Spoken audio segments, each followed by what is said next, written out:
Hello, everyone. Hello, mis cielitos. Coco is here with Kuru, and we will be continuing 999. Hope That we everyone's are. doing well. Kuru nearly abandoned us for Power Wash Simulator, but you know what? I can't blame her. That's the it's, game it's that you just get a group of friends together and just shoot the breeze with while cleaning. yeah, it's a strong game. I was very busy cleaning a subway station. Hello, Belle. Welcome to the stream. Thank you for coming. So, Kudu, Okay, tomorrow, it's a very special tomorrow. day, It an is. incredibly special day. It's Yes. International Common Courtesy Day. Uh-huh. Exactly. Didn't know that was a thing. Neither did I. But it is indeed that. But Indeed. more What importantly, could be more important than that? more important than International Common Courtesy Day, not a lot of things. But it is a certain person's birthday. And that's pretty important because that person is really, really sweet and awesome. Aww, you're gonna make me blush.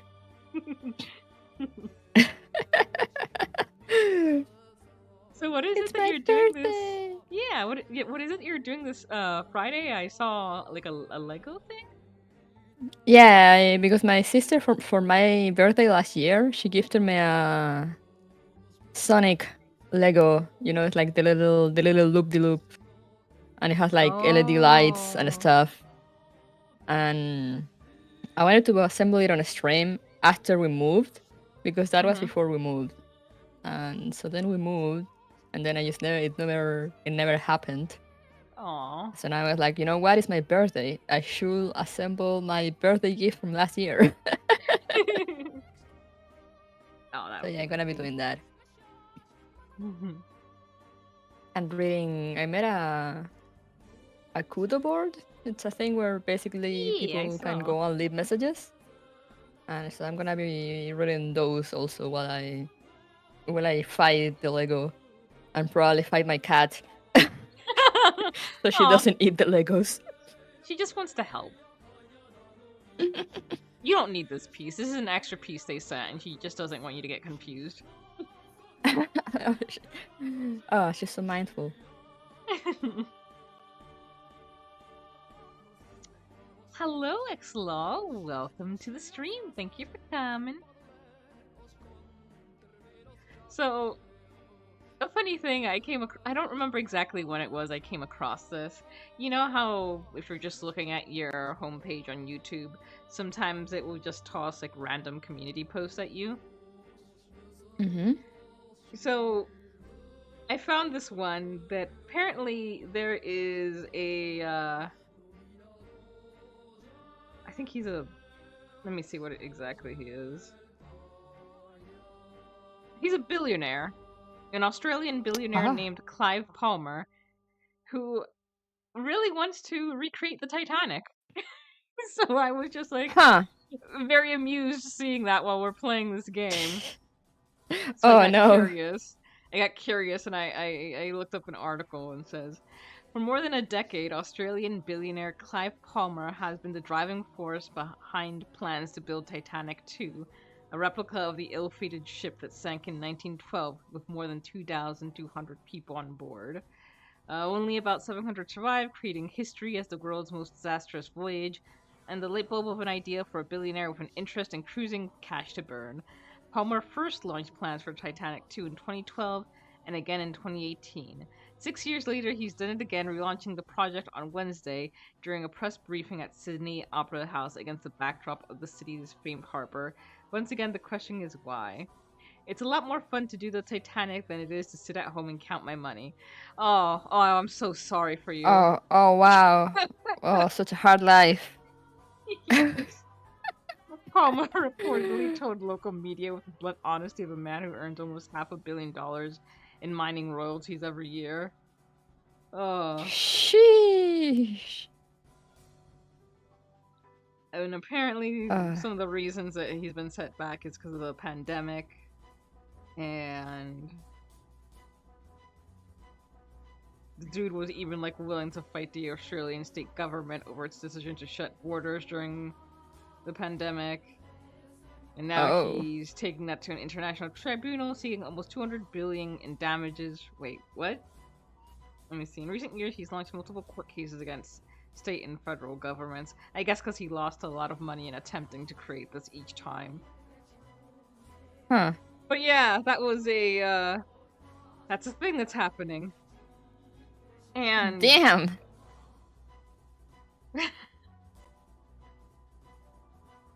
yeah, right? X-Law, what could go wrong? One of the first comments in that community post was someone saying something along the lines of, when are we going to learn that naming ships any, like, iteration of Titan is gonna lead to disaster? It's like, oof. Yep. And yeah, like Sunny says also, such a relatable man. I know, right? Really, really makes me shed a tear for his troubles. You know, if he has so much, I also get bored counting my money. Honestly, if it's hurting him that much, me out of the kindness of my heart, I'll take that money from him. That way he doesn't have to count it. You know, you're so right. We should offer. We should out of the kindness of our hearts. It'll be a heavy burden to carry, but we can do it. We can be strong enough. Yes. Chat, you know what? I think we'll need your help too. So let's all go and help this poor man out. Get it like a couple million for all of us.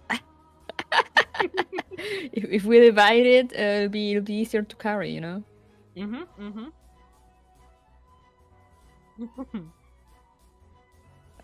Billionaires. One time I was watching a video. I like watching like these list videos sometimes that just show like different things.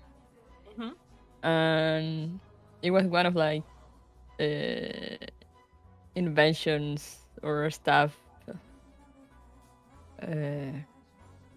crazy stuff like that billionaires have, you know, because they're so bored with their money that they don't find what to do. And it had like a bunch of like ridiculous, you know, like yachts or whatever. And I was like, damn, imagine having that much money that you just throw it out to do this whatever.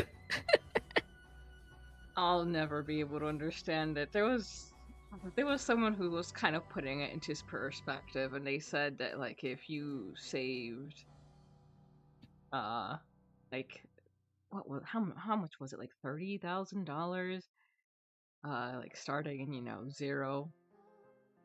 year zero, you still wouldn't have as much money as some billionaires do. Like 30,000 a day or something like that. It was so long ago, I don't remember the exact numbers, but it just really put it into perspective. And these people could give away so much and their quality of life would not change an iota. Yeah, it's insane. As I was saying, like all these giant things or whatever, like crazy stuff. And I was like, wow, you have all that and like you still like don't even have a dent in your savings. And you wasted like ridiculous amount of money to like buy something.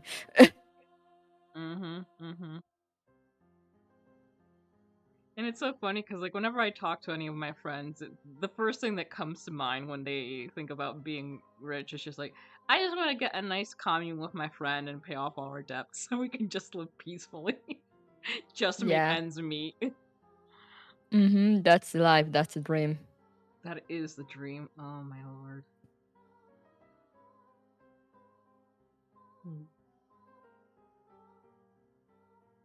You have anything else that you're gonna be doing for your B-Day this weekend?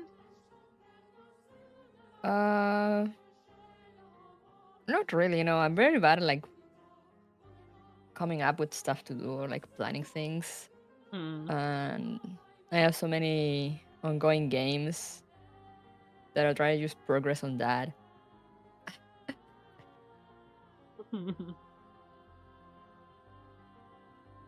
uh,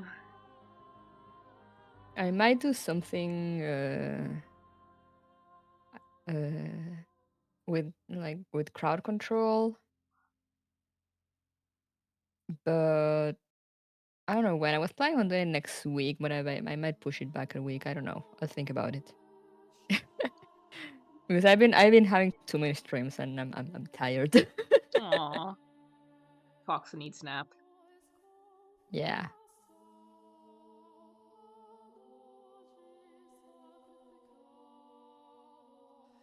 Right. Let's see. Let's bring up our game. Yeah. So last stream we had reached our first ending. For those familiar, we had gotten the knife ending on our first round, and Beautiful ending. I have played this first game, or well, no, I didn't play. I watched an LP of it 5 years ago. Kuru is completely blind. I S am. so what we will be doing now, we started going the path to collect like the different little bits of lore that we need to in order to get the true ending. And so we are using, now that we've done like a blind run with Kudu, we are using a walkthrough now to get to the right choices, but we're still doing the puzzles themselves by just figuring them out on our own. Yeah, we're still thinking. Attempting to. Okay, so I'm trying to remember where exactly we left off. I know we had gotten a couple of items. Let's see what all we have. Yeah, we have a couple Yeah, of we had the these. things. Curtain, two plates. We did see one that we couldn't reach yet, but I figure we need to put this curtain shower in the, or this, yeah, this curtain in the shower. Yeah. What's up? You're going back already? Well, I can't just leave June there by herself. Oh no, you absolutely can. Hmm. What? You think you're her knight or her protector or something? You're creeping me out. Whatever, man. I'm going.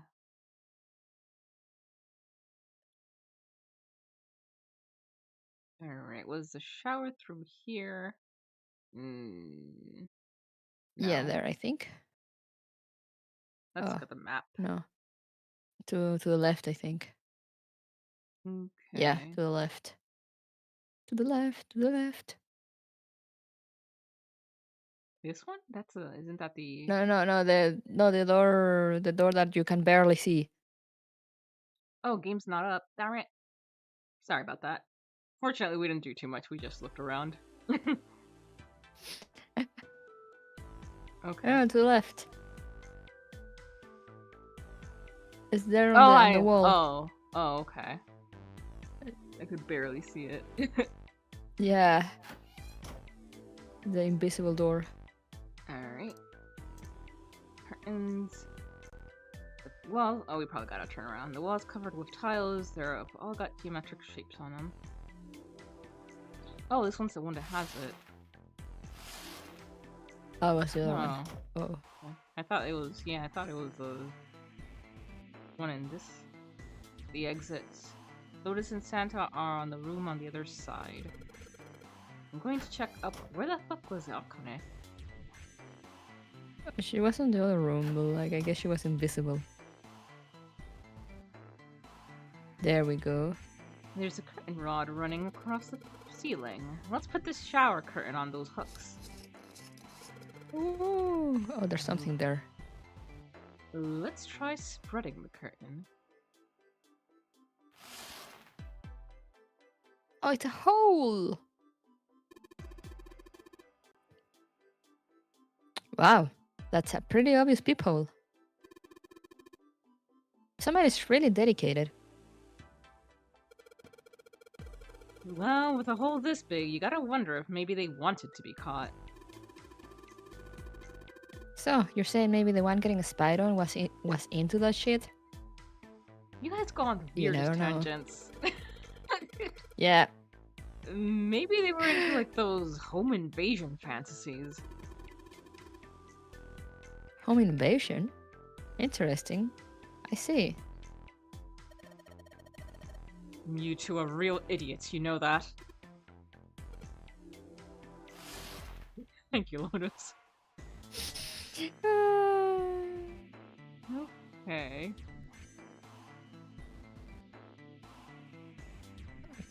Kinda wonder what that... Zuni. Yeah, Zuni. Yep. Saying what we're thinking. Was that? There's gotta be something more. Yeah. I was thinking, but I don't know if you can do it. Like, if you go, like, next to the toilet, Mm-hmm. I can don't you think I go, can. like, close the curtain and look through it to the, like, weirdly... Don't see any. Yeah, because I was thinking maybe since, like, this thing is like... Oh, there, you can close the curtain. There's the curtain on the side. Let's try spreading the curtain. There's a hole in the curtain. If I look at it from a ways back, I can see a single tile. Alright, from here I can see what tile it is. Looks like it's 5th from the top and 3rd from the right. Mm-hmm. Okay. So I guess we need to touch to interact with it. Okay.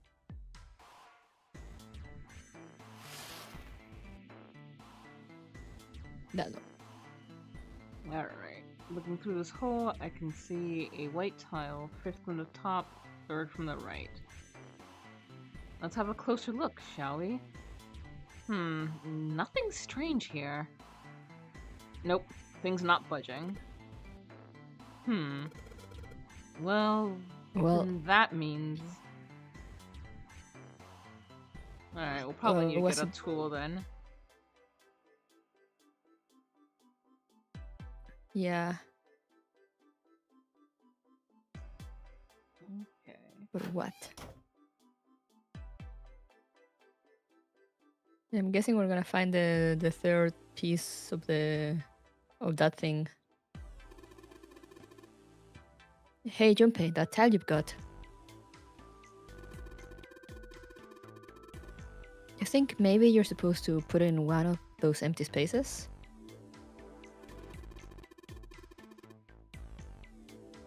I mean, the pattern does look kind of the same, doesn't it? He's right. I think so too. But if that is the case, you're going to need to collect all 3 tiles, right? Don't you think we should collect all of them before you start putting them in?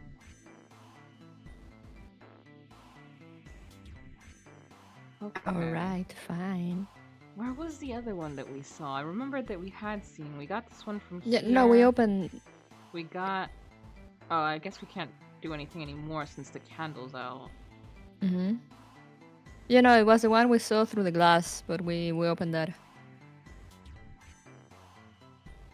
Oh, I thought we had seen the 3rd one. No. Okay. Junpei. And if you miss her so much, you don't have to keep coming back here. No, that's not what this is. I'm just being like a bridge between the 2 rooms. Uh-huh. You keep telling yourself that. Now get out of here and go help June.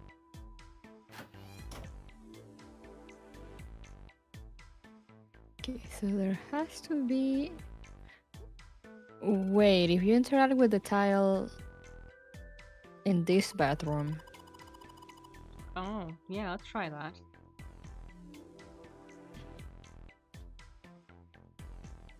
What are you mumbling about? Did you figure something out?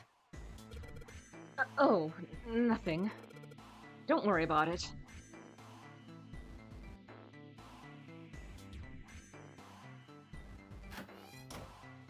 Okay, so 1, 2, 3, 4, 5. Here it is. Yes, this one's loose. I think I can get under this with my nails and... Yes! Hey, good Woohoo! thinking. Hey, I'm smart. Give Kuru pets. Yes. Okay. So can we...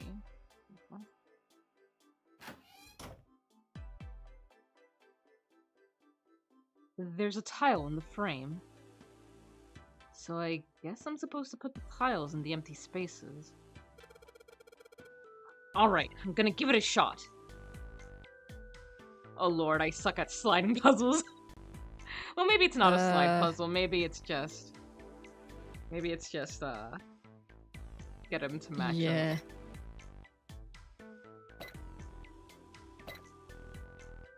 Okay. So I remember which one is.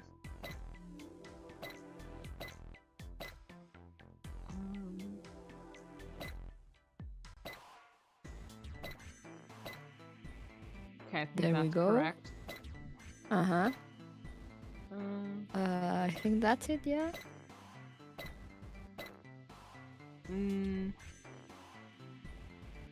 Or maybe the other way around for those two. Yeah, I think that might be. There we go. Yeah, there. Easy.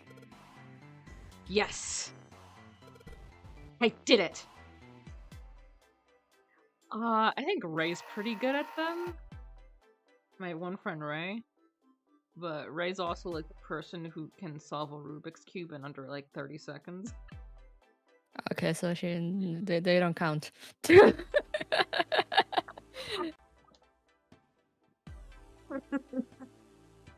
There. Picture complete. And there goes the frame. What is this? What do you mean, what's this? Pretty obvious, isn't it? Zuni, I fear. It's a hole in the wall. Like a hidden safe or something, you know? Anyway, let's take a look. I think there's something inside.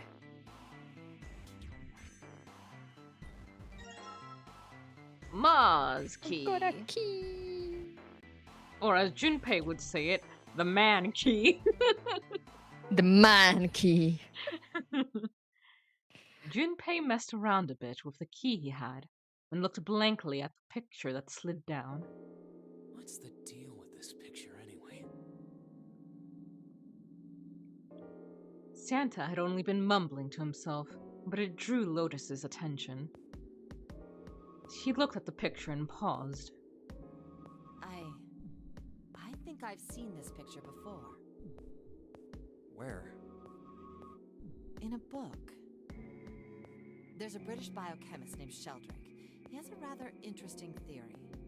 Here's one of my favorites. I saw this picture in his book.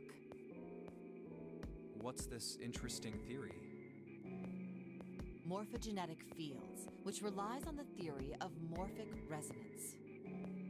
Uh-huh, yes, I see. Man, I can't deal with this. Just listening to you talk about it is giving me a headache. Santa put his hands on his head, as though he were in great pain. Lotus merely arched an eyebrow in his direction and continued. It's not a difficult concept to grasp. In essence, Skill it issue. states that the shape of living organisms and their behavioral patterns are transmitted through a field not visible to the eye. What part of that isn't difficult, exactly? Lotus did not look pleased. All right, how about this? Theory of the telepathic mechanism. Telepathy? Yes, telepathy. Well, perhaps not exactly telepathy. but it's close enough for a simple approximation. Yes, last stream was when we got our first ending. Santa suddenly burst into laughter. Are you serious? Telepathy? Who do you think we are? Kids from the 70s? I can't believe someone would actually do serious research on something like that. Yes, I agree. Lotus's response was surprisingly curt. Junpei had expected at least some conflict. I read the book, but I can hardly say I understood it. I'm in no position to defend or condemn anything it said.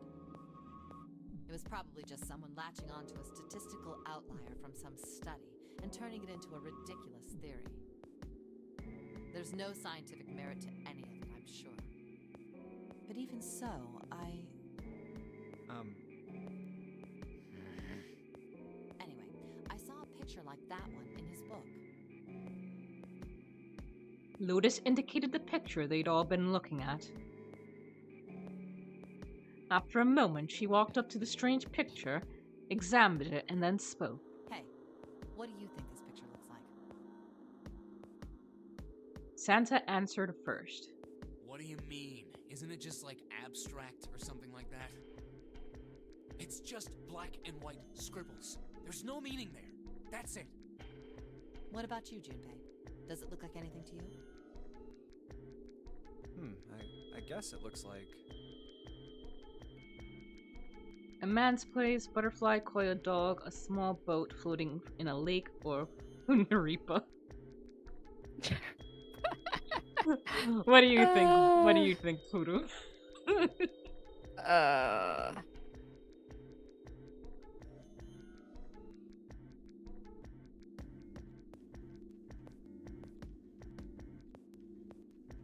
Doesn't really look like any of those to me.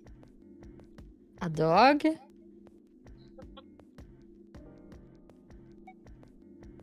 Maybe a dog. No, see, you got the head here, and then these are the front paws, and then these are the back paws. Junpei traced the black contours.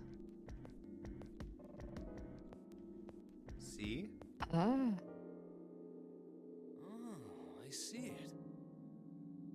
I saw something way different. I guess you've got a point. Yeah. Santa, despite his constant aloofness, was clearly impressed. Junpei glanced over at Lotus. She looked stunned. How did you know?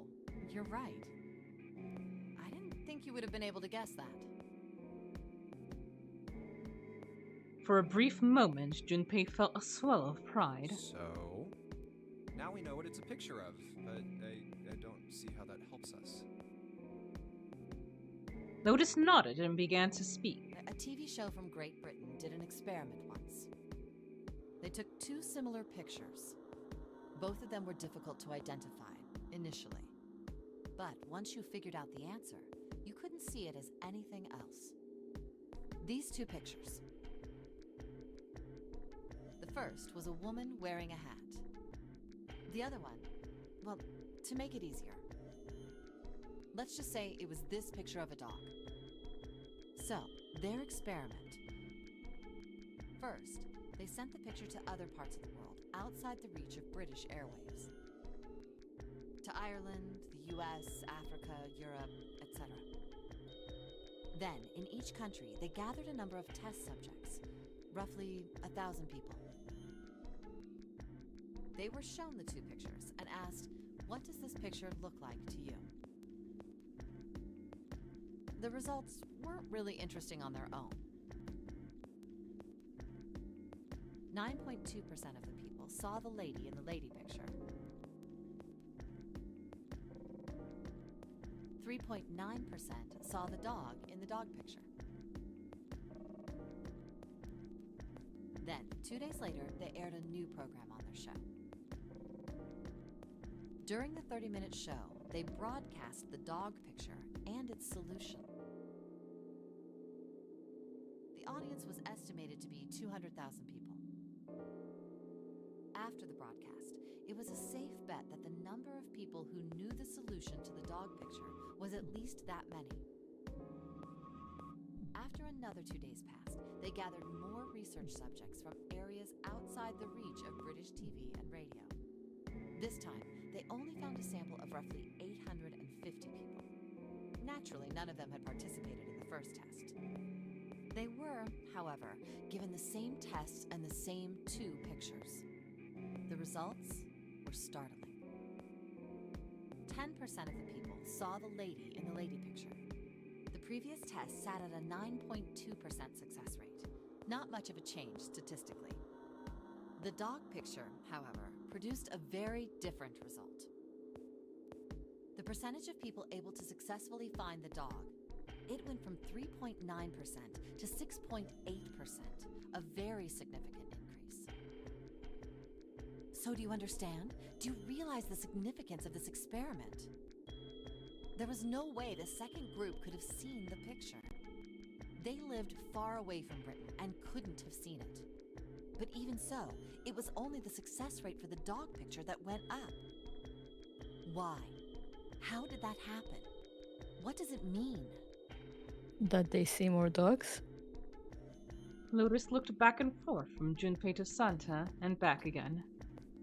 Normally calm and collected, she looked as though she were very nearly possessed, and there was something manic about her manner.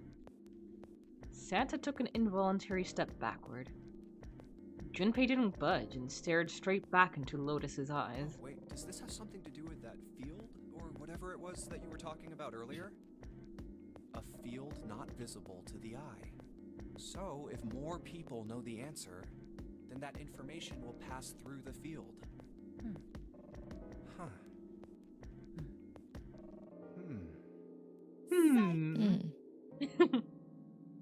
Her manner suddenly shifted, and Lotus smiled broadly at Junpei and Santa.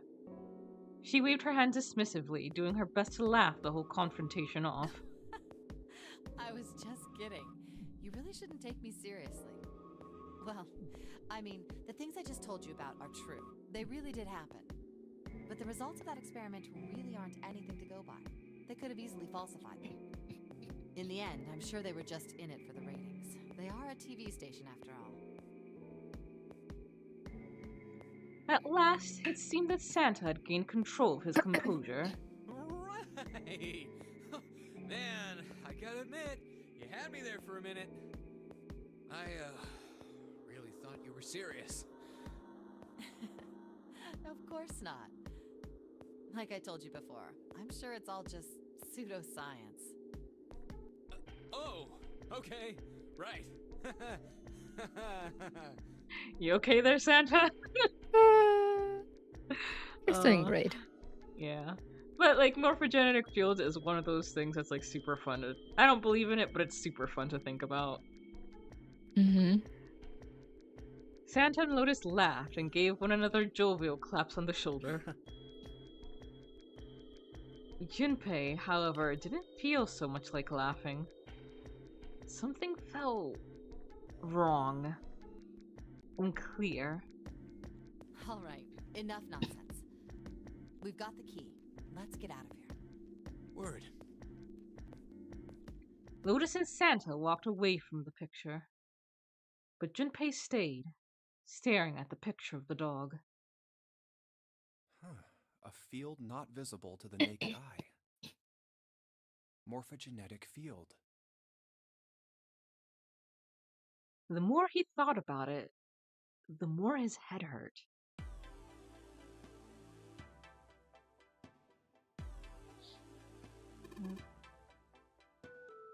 Okay, how is that gonna come into play later, I wonder? Alright, I wonder. let's go to the hallway. I'll go get June. You guys head to the door. Okay.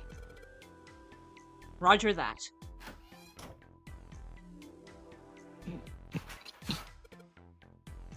Yes! It unlocked! Good job, Junpei.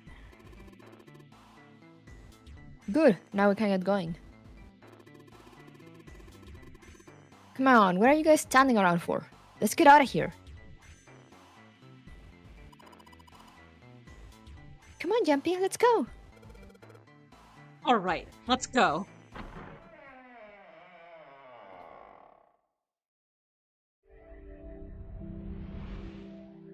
You found it.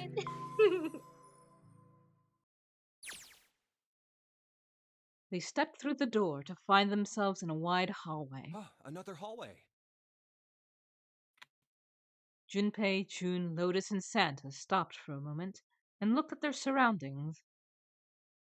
A short distance away, a metal grate extended across the width of the hallway. Come on, open! It's not going to open because you rattled it, you know. Damn it!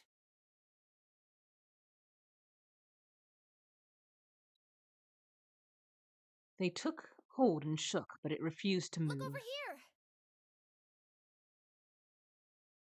Nearby was a pair of elevators. Elevators. And the buttons? Of course they don't work. The power must be out here too, just like by the staircase. That leaves this door. Well, looks like we don't have any choice. Yeah. Sure does. Well then, let's open it. All right, here I go. Junpei grabbed hold of the knob and quietly pushed the door open. He entered slowly, trying to take in as much of his surroundings as he could. The others followed shortly. Oh, so it's a kitchen. Santa did not look pleased.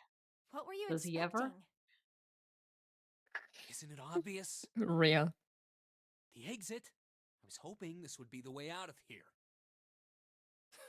You really think it'd be that easy? Yeah, I know. Still. As they talked, Lotus headed deeper into the room, until at last she stood in front of a door. If we can just get through this door, we should come out on the other side of that grate we saw earlier.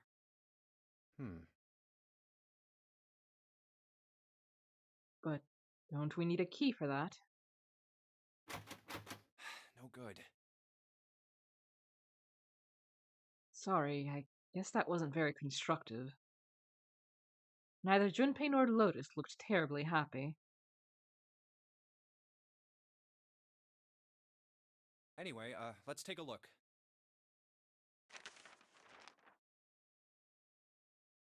Junpei dug the ship map from his pocket and spread it out in front of him. As he did, Hey! What's that? Huh? Oh yeah, I guess I forgot to tell you. I found this a little while ago. It's a map of the B deck. before Junpei could finish, Lotus snatched the map away from him. Let me see that. Sheesh. She ran her finger across it, muttering to herself. I knew it. See? Look. Yes, hold your horses. Junpei did as he was told. What did you figure out?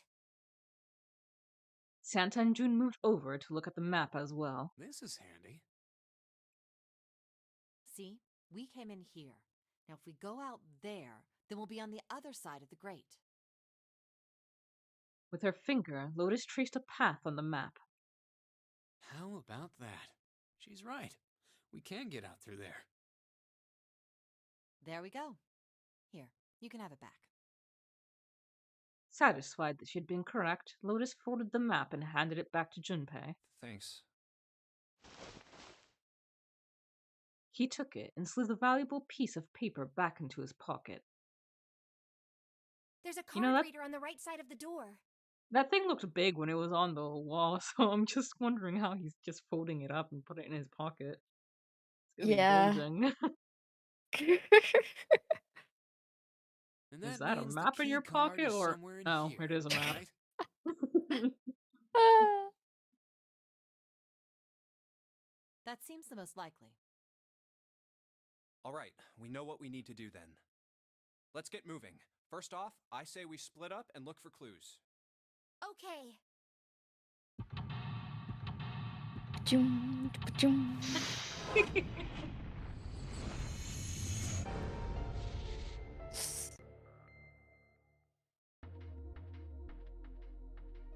Okay, so this looks fairly small. Yeah. Alright. Let's start examining. The partition. There's nothing special about it. A voucher. It says appetizer 9, meat dish. 10, soup A, seafood dish F. Those 9 Delicious. plates look pretty expensive. They're plates for appetizers. Remember, appetizers usually come on square plates. Okay, well, excuse me, princess. 1, 2, 3. There's 10 of them. If you flip these over, they look like hats. The middle is super deep for a plate. They're soup plates. They're made that way so that the soup doesn't spill. If we ever get out of here, you should treat yourself to a nice dinner out. What makes you think a poor college student has the money to do something like that? Well, I think there are 15 of these plates. I'm assuming they're for seafood. How the hell can you tell that? They look just like any other plate from the 99-cent store. If you ever take a lady out to dinner, you're going to embarrass yourself. I feel sorry Damn. for June. Damn.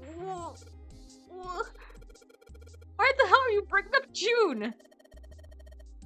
The lady doth protest too much, methinks. You're not terribly subtle. No, he isn't. Though June's worse. I would say she's way worse. She's way worse. There's a bunch of little wavy ridges on this plate.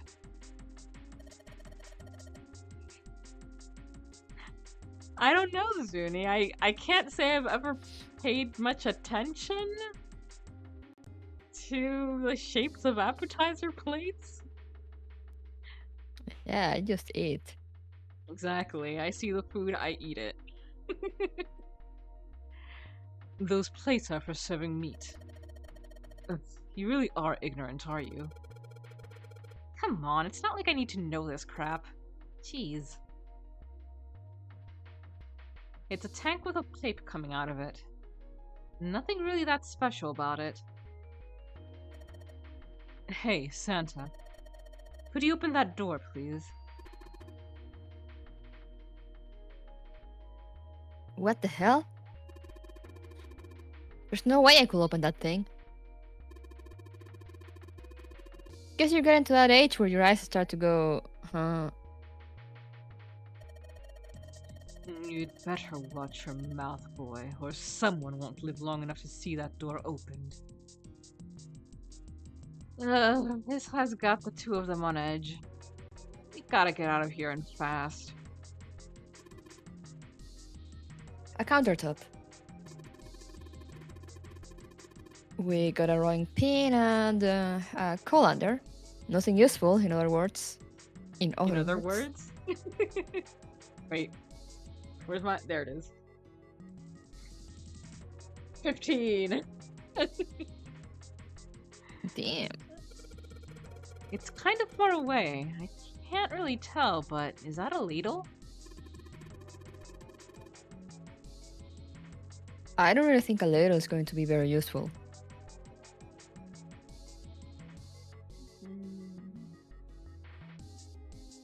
There's a light hanging from the ceiling. Hey, is that a boiler over there? Who knows?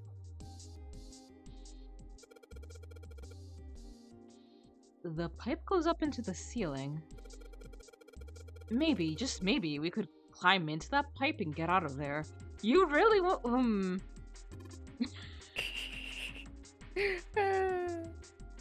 Idiot. How the hell are you supposed to get into a pipe that size? Well, at least he kind of got my joke. me kind of happy.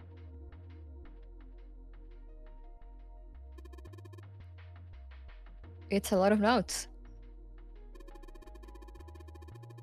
They got a bunch of stuff written on them, but it doesn't look like a code or anything like that. Wow. This pot looks like it's made out of silver. I bet drinking tea from this pot will be really yummy. Spending a day off with June and drinking tea. Could such a day ever happen for me? Jumpy? Nothing. We don't really need hot water, so we should be moving on.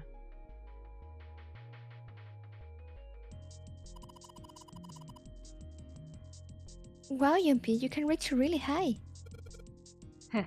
Yeah. I can jump pretty high. Here we go! Here we go! Here we Oh, wait. I want to finish looking around this room first.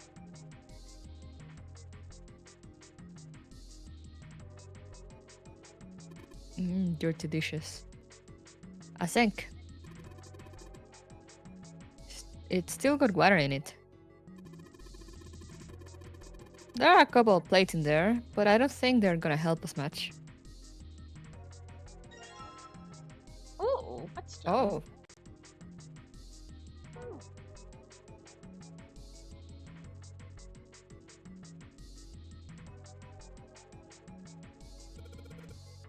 Oh, a countertop.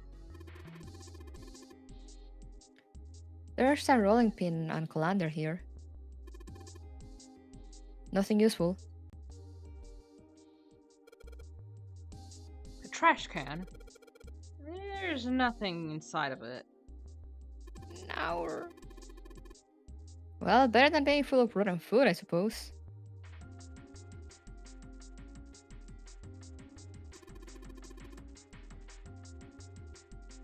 Damn it, there's nothing in here. Hey, Santa, digging through the trash really suits you. What the hell did you say? Listen, lady, I did you a favor.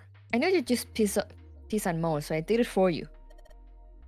Oh my. I don't recall asking you to do anything other than, try and open a door that was impossible for any human to open alone.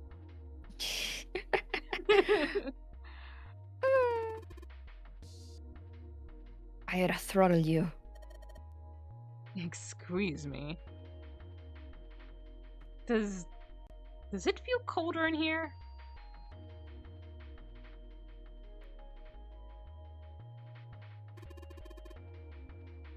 There are lights, buddy. I'm a moth. You check them all. Nothing weird about that. Oh. Alright, it's going... Do you think this was all part of Zero's plan? Probably. Kinda hard to believe there's a chef on board somewhere. I wonder what this drawer is. You see the metal grate on top of the grill? They make it like that so the fat and juices can drip off the meat while it cooks.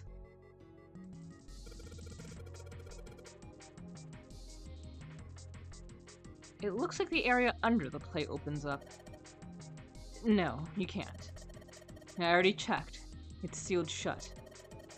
I think that's where the coal goes.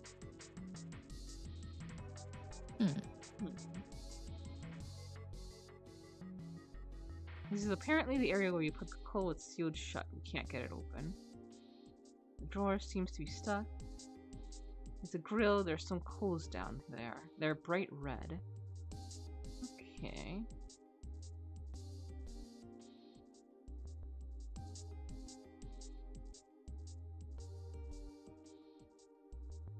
There's a partition that splits the room. Nothing suspicious about that.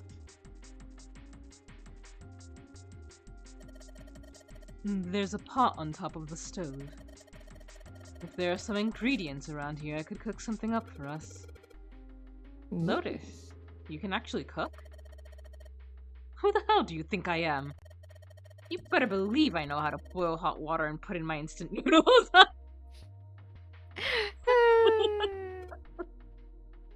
chef. And I can boil eggs too. Michelin level. Mm-hmm. All we've got here is a pot and a frying pan. Oh, and a pressure cooker. Well, I guess we could use some of those as weapons. What kind of an idiot are you? You're gonna run around holding that thing while you're looking for the dead? Hey man, it was just a joke. Why so serious? I've been dropping way too many memes in this room. Yep. Oops. And there are some bottles of seasoning in here.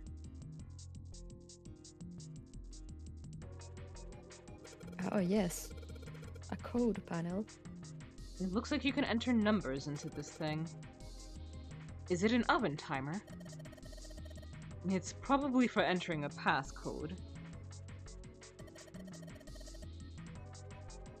After all, the oven door is locked.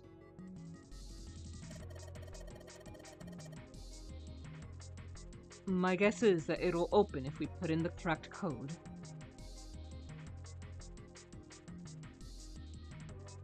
Okay.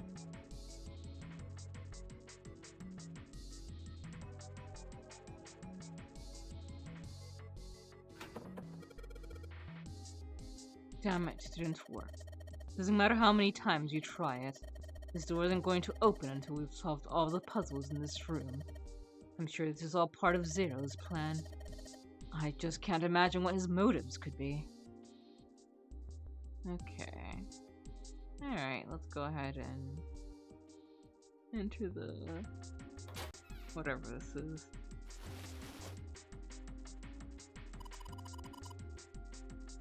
There's so much stuff in here.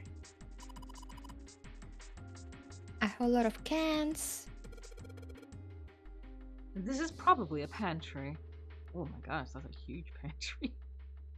Yeah. There are cans lining every shelf in here. Wooden box in the second row, though. Oh, that's nice. Oh. What? I mean, A rusty knife? I'm wondering. You think this was the knife? Yeah. Maybe. I don't think we'll be able to use it while it's like this. The knife seemed important, Junpei thought, but it wasn't going to be much use the way it was. It's futile. Maybe. Futile? You know, a waste, useless, pointless. Oh. Any particular reason you wanted to bring that up? Oh, no reason really. I was just thinking about futility. Okay. Huh? Why? Oh, every time Kuru gets so exasperated, it's... Not that I blame you, but it's just... Mwah. It's just this character writing She It's- wasn't making much sense. attacking me personally. Junpei tried rephrasing his question. Why were you thinking about futility? At last she Well, answered. it has something to do with the Titanic. The Titanic? Yep. Have you ever heard the story that the sinking of the Titanic was predicted? Have you, Kuru? I think, actually. Oh, yeah.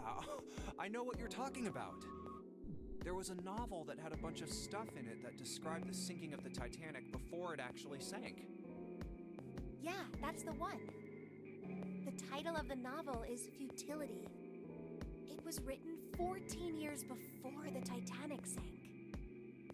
But I don't think I've heard that one. Let me look that up real quick. Utility. I'm not sure if that's the actual name, but yeah, there was a book that described like a ship sinking in like pretty much the same way the Titanic did.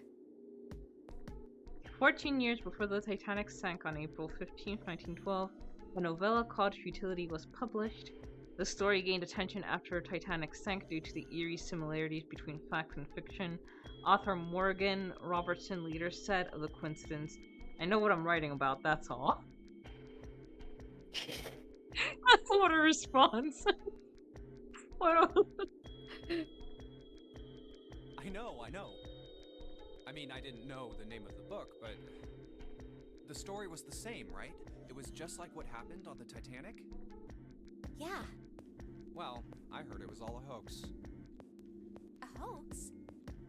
I heard that the stuff that matched up to the Titanic so well was actually added after it sank. Apparently, the only thing that was the same originally was that a boat ran into an iceberg and sank.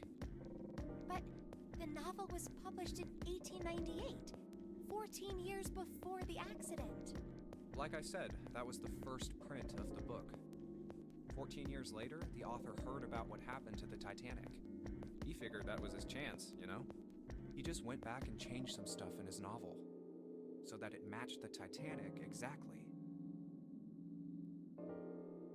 Surprised by Junpei's response, Jun seemed rather taken aback.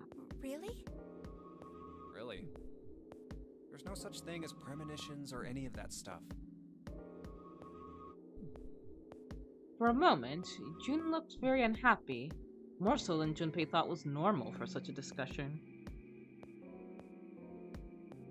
But it lasted only a moment.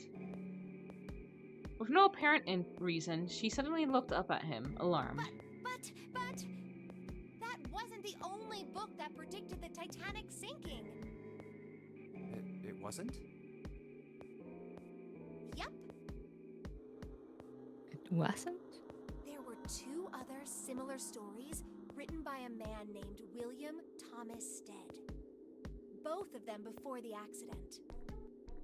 One in 1886 and one in 1892. Stead wrote two stories that had striking similarities to the Titanic disaster. In one, two ships collided. Many of the passengers died because there weren't enough lifeboats. In the other, a ship collided with an iceberg and sank. I don't know. I mean, I'll give you that it seems a little weird, but I'm pretty sure it wasn't too uncommon for ships to hit icebergs back in the day, or even other ships. Right, I knew you'd say that. Hmm? But what if Stead had some sort of special powers? To be more specific, What if? he had the ability to do automatic writing. What? Automatic writing? Wait, are you talking about when someone's possessed by a spirit and then they write a bunch of stuff without knowing what they're writing? Yes, God, I wish someone would write all this shit in my head. What do you mean, yes? That stuff's a This. load of bull. Okay, let's say, hypothetically, that automatic writing isn't a total load. These guys still couldn't have predicted the sinking of the Titanic. When this Stead dude wrote his thing, nobody had died on the Titanic yet. So if automatic writing is about being possessed by dead people, who the hell possessed him so he could write that stuff? that's not it. What's not it? Stead wasn't possessed by a spirit. He was doing the possessing. Oh. What are you smoking? Can Yeah. you give me some? William Damn. Stead was a passenger on the Titanic. He just wrote down what he saw with his own eyes 20 years before it happened.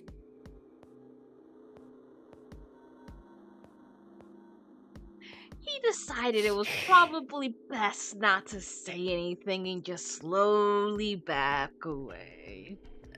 Yeah, she's making less sense by the minute. What June was saying was insane and utterly absurd. If he tried to take what she was saying seriously, he'd go mad. Well,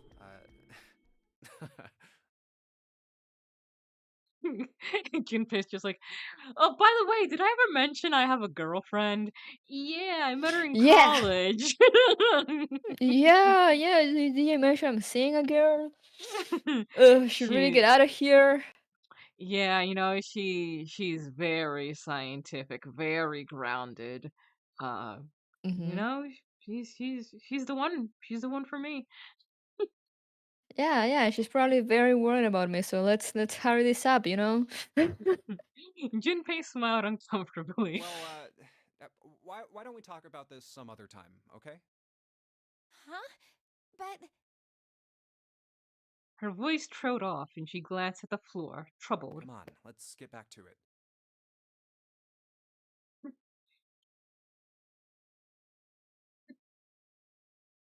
Oh, June. Ah.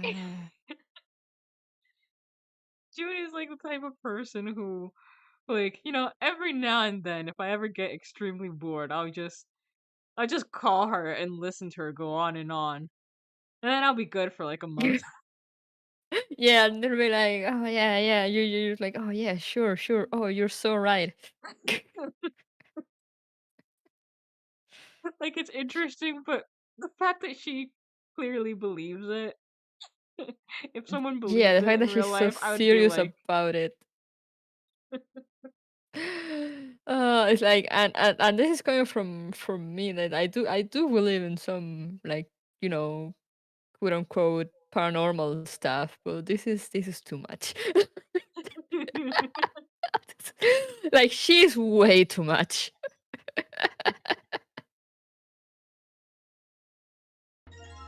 Like, June. what she was saying there at the end didn't even make. I don't think it even made sense in her own weird logic. I mean, I get what she was saying, but it's just like, oh dear. Because she was saying like the guy possessed someone because he was a passenger of the Titanic. So you're like, okay, so you're just putting like time travel here now with possession. What? Cheese. Oh, cheese. There's a bottle here behind that one cheese. There's a number of cheeses lined up on the shelf. This is Gouda cheese, the most famous Dutch cheese. If you don't cut open the casing, it usually won't go bad. So you can store it at a room temperature for quite a while. So we can eat this? Most likely. I'm not hungry at all. I guess it's hard to get hungry in a situation like this. Is that some wine? Hey, there's something behind the cheese. You're right. Why don't we move some of the cheese? Into my stomach. Alright guys, time to move it. June and I need to look behind you. There's a little green bottle back here. Bottle of oil.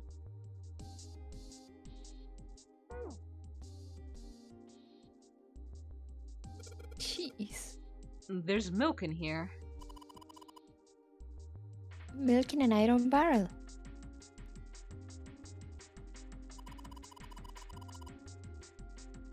Judging by the rust, it's probably really old. Let's open it. Maybe we shouldn't open it up. I don't think it'll be a pretty sight. The smell will knock me out. Let's just see the life forms that have formed in there. Oh, I think... Oh yeah, can you? Maybe I'll use the whetstone to sharpen the knife. For no real reason whatsoever. The blade of the knife is getting sharper by the second. I should be able to cut some pretty good stuff with this. Like some cheese. There's cheese on the shelf. Sweet. Oh. Come on, guys. That's good cheese. Yeah. There are cans lined up everywhere, wooden box in the second row. I'm surprised they're not taking the chance to like eat something since like it's been hours. Yeah. You know, they're probably just running on adrenaline. They could probably use some cheese. Okay, so now what? What was it?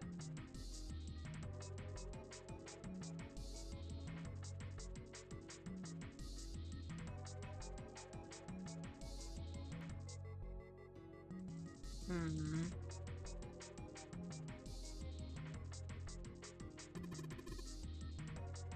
It's a card reader.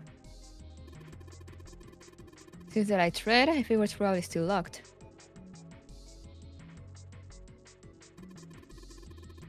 The keycard for it, it's gotta be around here somewhere. We just gotta find it. Okay, so Okay, what but do you see all the happened cheese we found? What could we use the oil on? The bottles. Oh.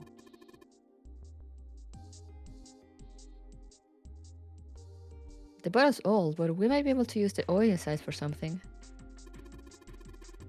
Maybe we could put it on the old hag's face. Might help moisturize a little, get rid of some of those wrinkles. How about we put it on your face and then light it on fire? Tell Sana to chug the oil, I agree. Open up. Twink. Damn.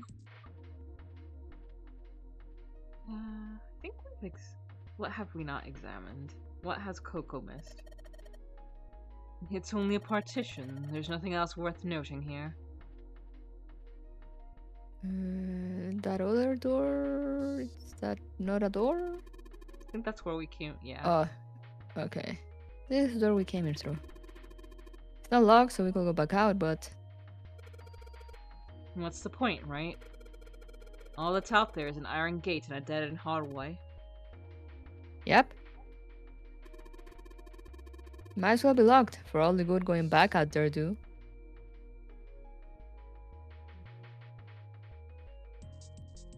That thing, they said they didn't open.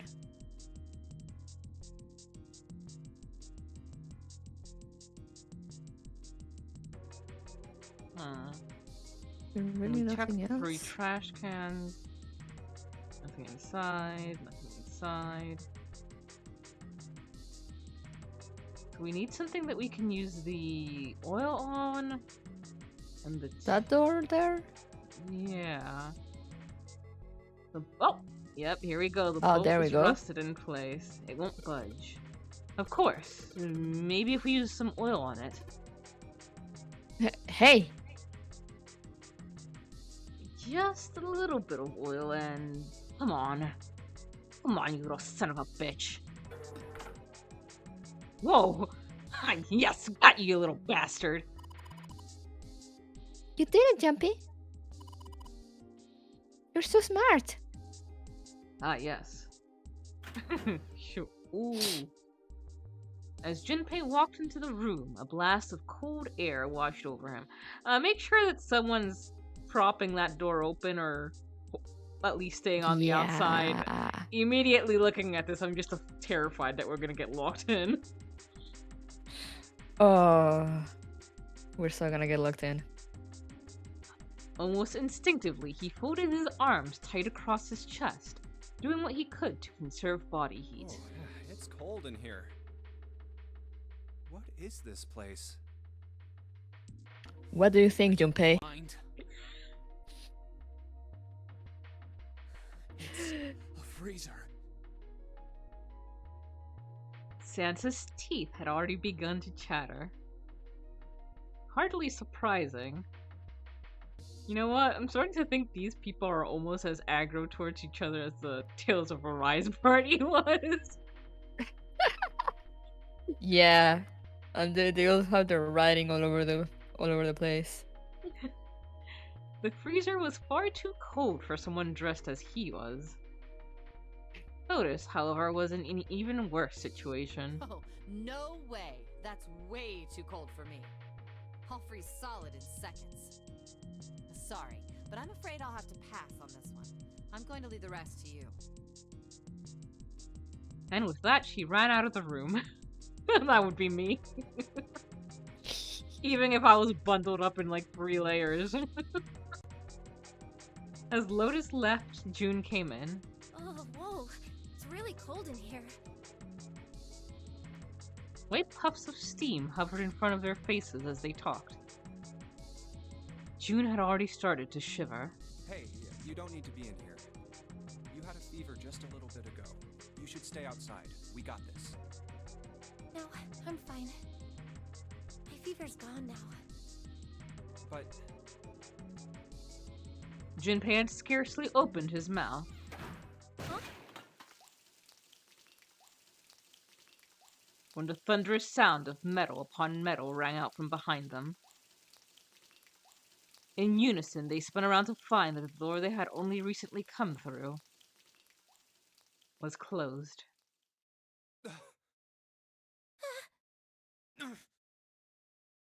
Junpei rushed to the door. no! Why did it suddenly close?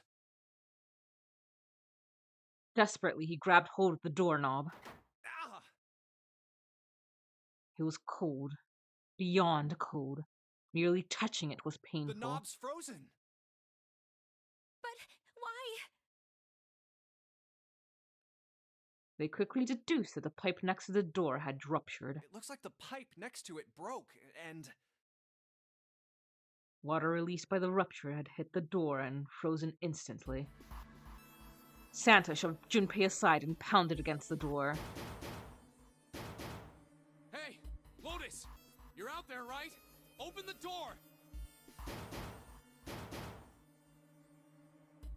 She wasted no time What in do you want? responding. What's going on? The door won't open! Try opening it from that side, please! Oh, fine. If you say so. Hold on.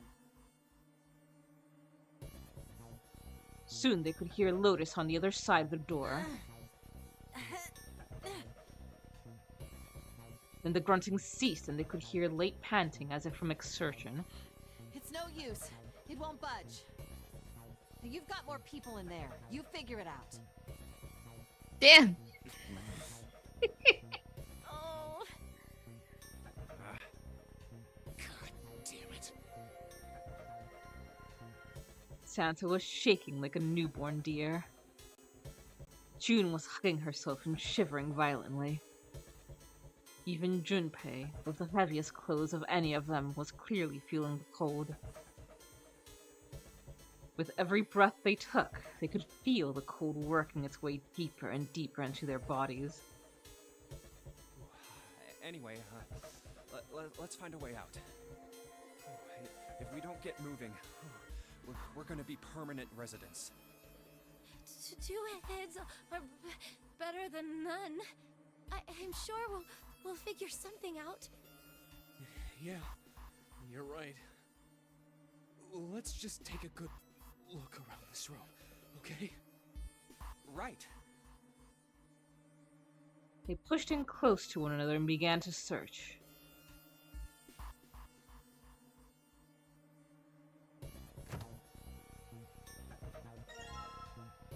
Dry ice. Oh. Junpei picked up the dry ice with his sleeve so as to avoid burning himself. Dry ice is just frozen carbon dioxide, right? Yeah, it is. I wonder how warm it has to get for it to turn back into gas again. Hell if I know. How is that gonna help us anyway? Oh, well, I figured we might be able to use it to get out of here. They were about to move on when June spoke up. Carbon dioxide sublimation point is negative 109 degrees. Any warmer than that, and it'll turn into gas. Any lower, and it becomes a solid. Junpei looked at her, dumbfounded. Oh, how do you know that? Despite my looks, I'm the the queen of random knowledge. Looks bad to mess up when you're showing off. Oh, you're so cold your mouth's going numb? Yes, that's right. You're just doing that on purpose, aren't you? June giggled and did her best to hide her guilt. At least she was still feeling good enough to joke around, Junpei told himself. Come on, guys. Don't you think that's kinda weird. I wonder why it doesn't turn into a liquid first. Science. Santa was Santa was now shivering at an astounding rate, but his curiosity seemed unaffected. Junpei. I think this one is important, so let me double check.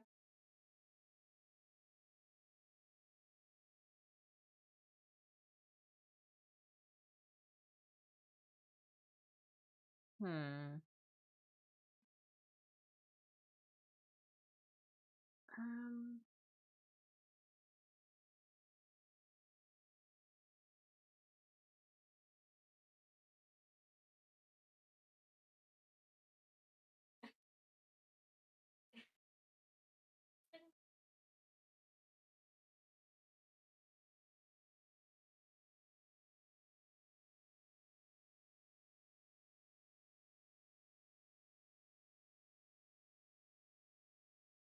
Hmm.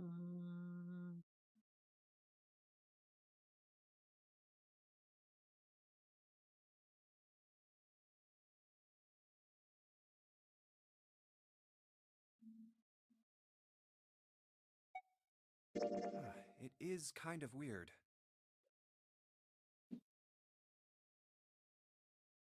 Why is it weird? June answered. But it can turn into a liquid. Carbon dioxide turns to liquid if you put it under high enough pressure. But at 1 atmosphere, normal air pressure. It won't turn into a liquid, right? Oh, that's right. Instead of melting, it'll do what's called sublimating and change immediately from a solid state to a gaseous one. See, that is weird. Water's a liquid between 32 degrees and 212 degrees. So why isn't that the case for carbon dioxide?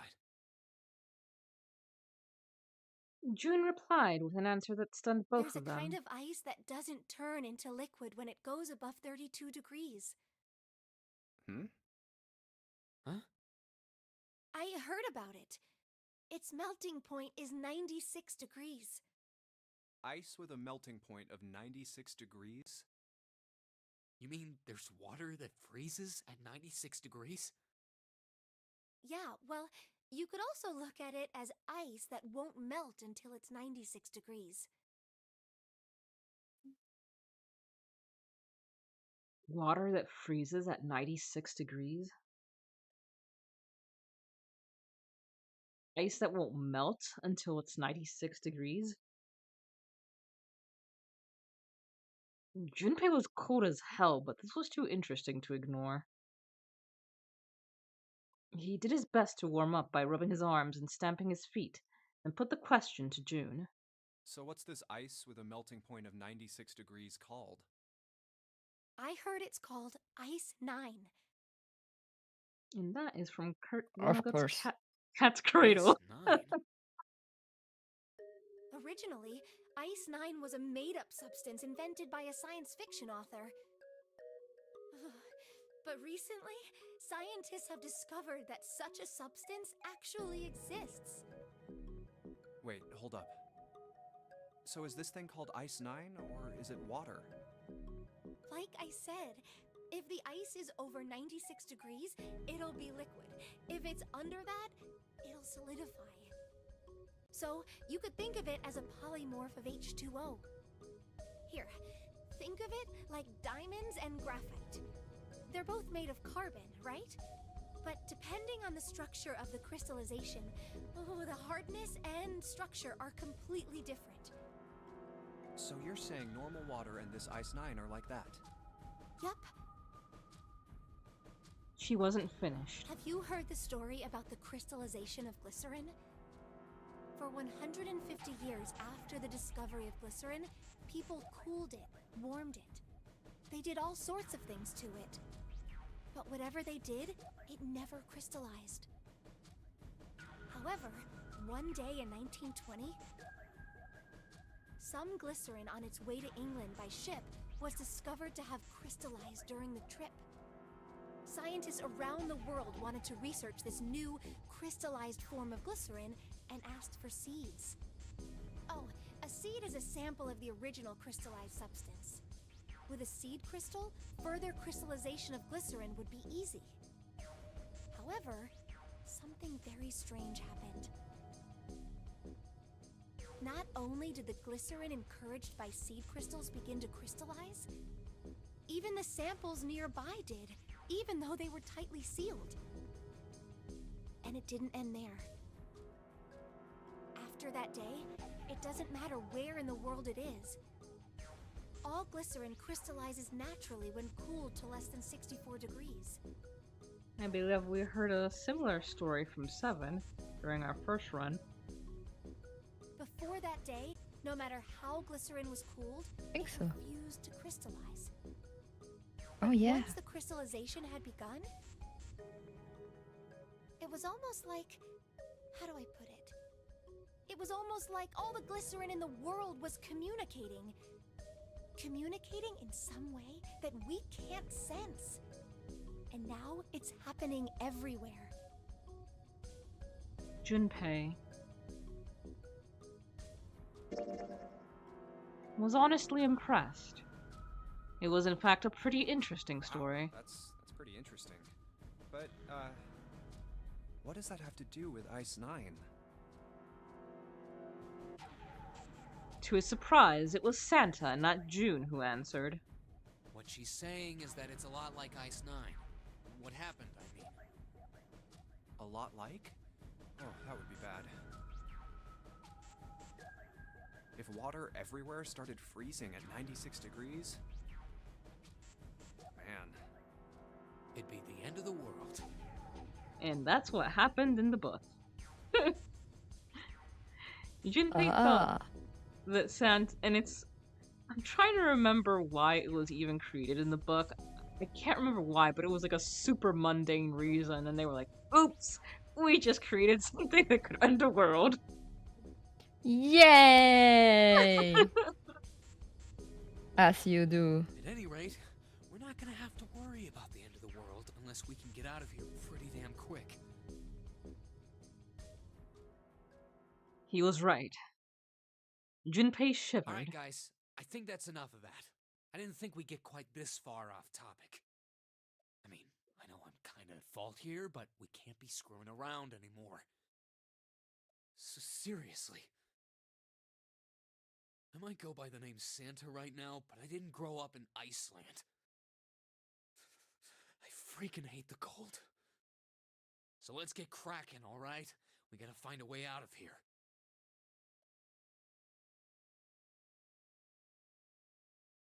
Santa stomped off, clearly doing his best to pretend the cold wasn't affecting him. Selfish, isn't he?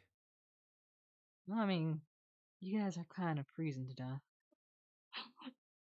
Still, Santa was right, and it was high time they got back to their Ice 9 is search. interesting and all, but we can discuss it more once we get out of this freezer. Junpei looked at June, nodded, and resumed his search of the room.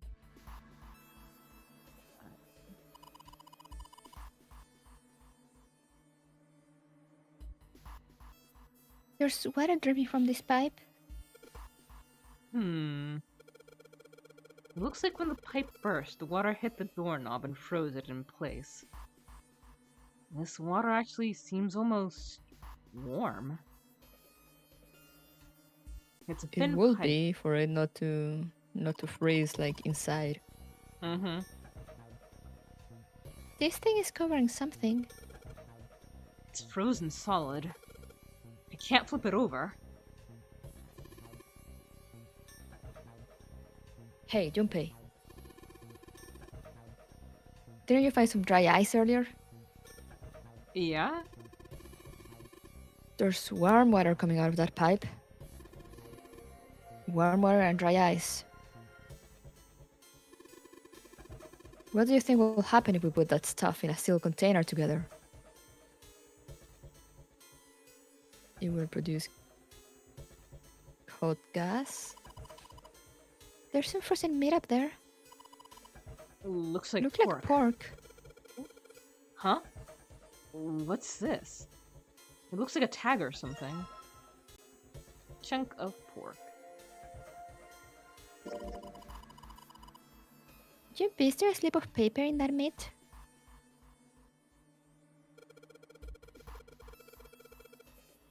I think there's something written on here, but I can't read it like this. If we try and pull it out, it'll probably rip. You need to defrost that. Don't think we're gonna be doing that in this room. Love the very polygonal looking meat. Everything's frozen in here. It doesn't look like there's anything else interesting.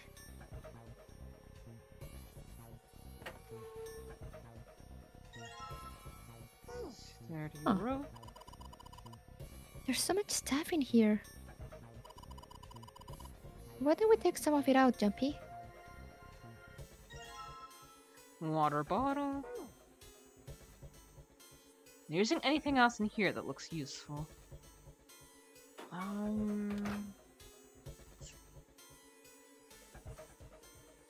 Do we check Is everything that in here? it? Fish. Le fish. Oh. Pollo. Oh. Pollo. Pollito. Pollito, Okay. pollito.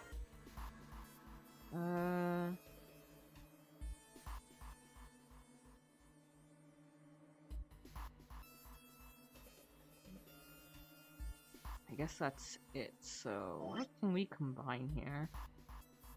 I guess the dry Wait. ice with the water bottle? Question mark? No. Oh. Can we cut any of the? That would. It's frozen, I don't think so.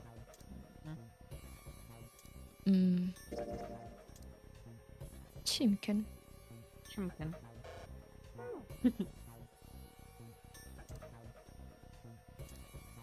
Oh wait, maybe we can. There's warm water flowing from the pipe. Oh, it's not letting me.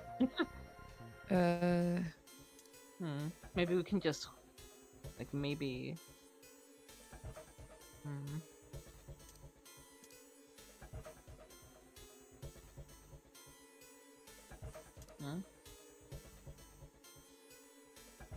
Can you click on like the actual water falling instead of the pipe?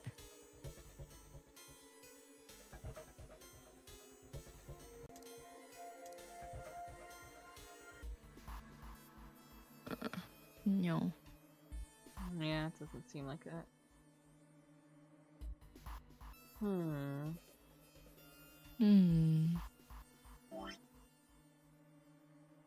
Maybe.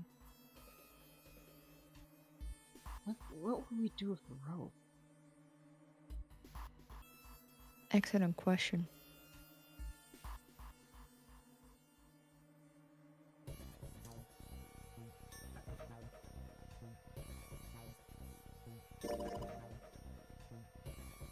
Dry ice?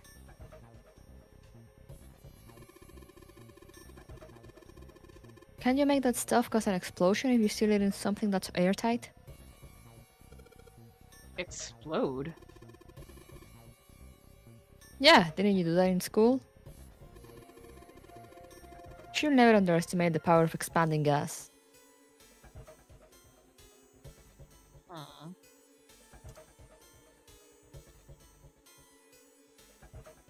So now can you combine it with the bottle maybe? These two? Uh-huh. I don't think so. Oh.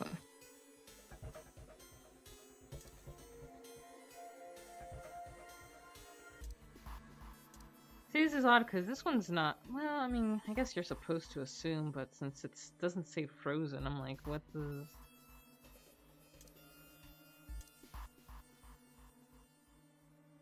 Oh, I don't know about this one.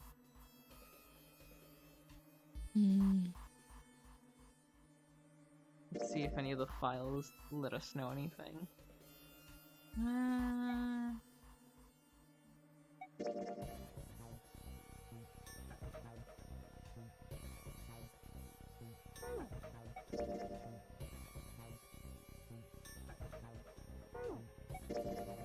these are just like basic control things. Huh. Honestly stumped on this one. Are we missing anything?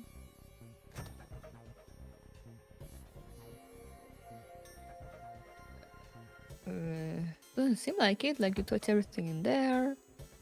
And there's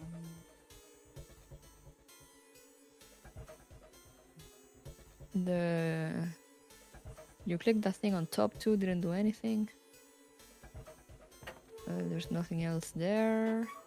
Okay, so And then there's the frozen thing there, but if they say that it's frozen, you can't open it. let's start off. Oh, so it's one of those things that you have to wait for them to tell you a thing. Okay. Hmm.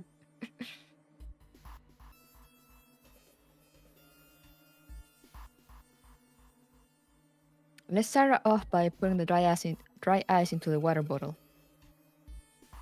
But the dry ice is too big. Well, you gotta figure out a way to make Ah. it smaller then, don't you, genius? Okay, I guess we need to smash it or something. Ooh. Can you cut it with a knife? That seems not advisable, but let's try. No? Do we smash it? Smash it with a pork. Damn it. Alright, I'm just gonna combine everything 'cause I don't know.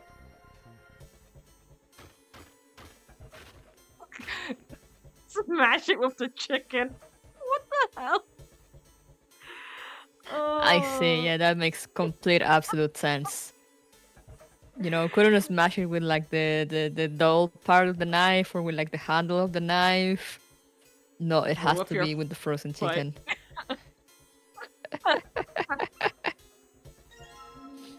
Or just hit it against the pipe, you know? No. Stomp on it. You know, gotta hit it with the frozen chicken, as you do. I'm gonna put pieces of dry ice into the water bottle. Don't die, Coco. I'm dying. Okay. If we're creating a bomb, maybe we wanna, like, do something to keep our distance? I don't know. And let's just tie a rope on here. Okay. Water bottle bomb.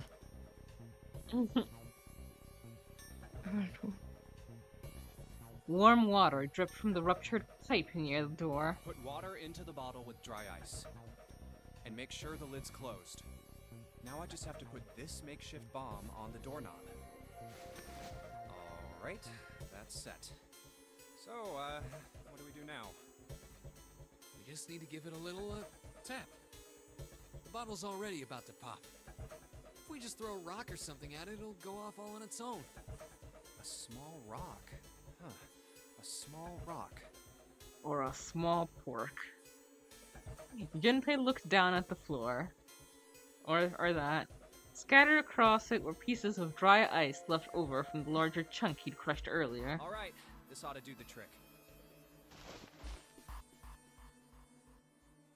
He pulled his sleeve down over his hand to keep from getting burned and grabbed the chunk of dry ice. Ah, some dry ice, huh?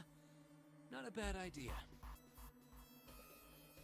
It was a pretty good size.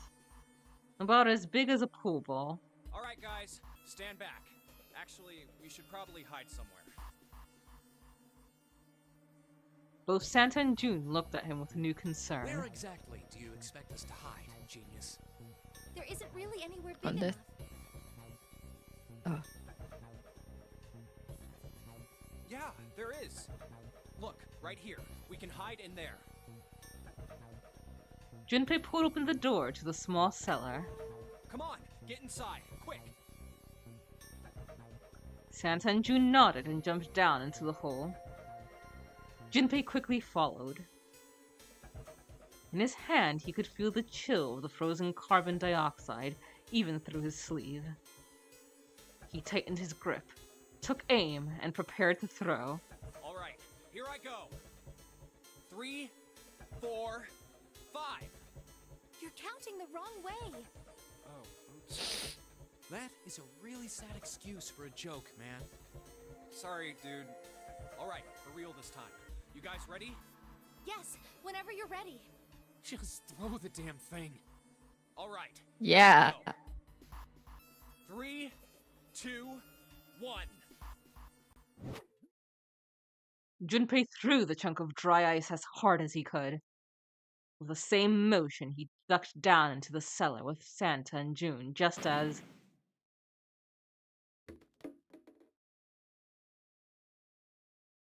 Junpei leapt up out of the cellar and ran to the door. Jumpy! The ice on the door, is it gone? Yeah, it's gone. The blast must have shattered it. Yes. All right. Let's see if it opens. Junpei grabbed the knob and pushed with all his might. The door gave way easily, and all three of them tumbled out of the freezer at once. We're out! Woo! June, relieved, collapsed onto the floor. Move! Santa shoved past Junpei and ran straight to the grill, which he immediately grabbed. Oh, god damn it! Hot, hot, hot, hot, hot, hot, hot! He proceeded to kick the grill in a futile but amusing fit of rage. Well, you did just grab the grill. What did you think would happen? Hey, where's Lotus? It took Junpei only a moment to find her. She was sitting on the counter, idly scratching her chest. Welcome back. I was starting to get tired of waiting for you guys. With a great yawn, Lotus lowered herself off of the counter. Junpei clenched his teeth and walked towards her. What were you doing? What do you mean, what was I doing? I was waiting. We were gonna die. Oh, yeah? But you didn't. So everything worked out all right, didn't it? What the hell? Just kidding. It might not look like it, but I was really worried. Oh, don't give me that crap. I'm telling the truth. I mean, if you died, then I'd be in trouble too. If you died, then I'd be stuck here, and I'd die too. See? I did all I could. I even looked around to see if there was anything I could use to pry open the door. But I couldn't find anything. So, all I could do was wait. I mean, what else did you want me to do? Call the cops? It's true that there wasn't much she could have done, but something about her tone. Junpei gritted his teeth. Fine. But there's one thing I have to ask you. What's that? You didn't close the door, did you? What? You think I closed the door on you? Why would I do something like that? It closed on its own. I told you before, if you die, then I die too. Yeah, I guess so. It seemed that an accident was the only explanation for the door's closure. If she really wanted to kill us, all she had to do was bar the door from the outside. But she didn't. Well, she didn't do anything. She's only lazy, or negligent at least, not an attempted murderer. Junpei swallowed his anger and did his best to apologize. Well, I'm sorry. I'm sorry I doubted you. Oh, yes, well that's all right. As long as you understand. Lotus looked away and twirled her hair between her fingertips. His vengeance against the grill complete, Santa swaggered back towards Junpei and Lotus. Hey, no more screwing around, you two. Break time's over. Especially for you, lady. You've just been sitting on that fat ass of yours while we were freezing to death. How rude! I was plenty busy. Yeah. How about you put all that energy into something besides bitching? Let's go. Yes, Santa, how about you put that energy into something beside bitching? Bitching at the grill. Let's see.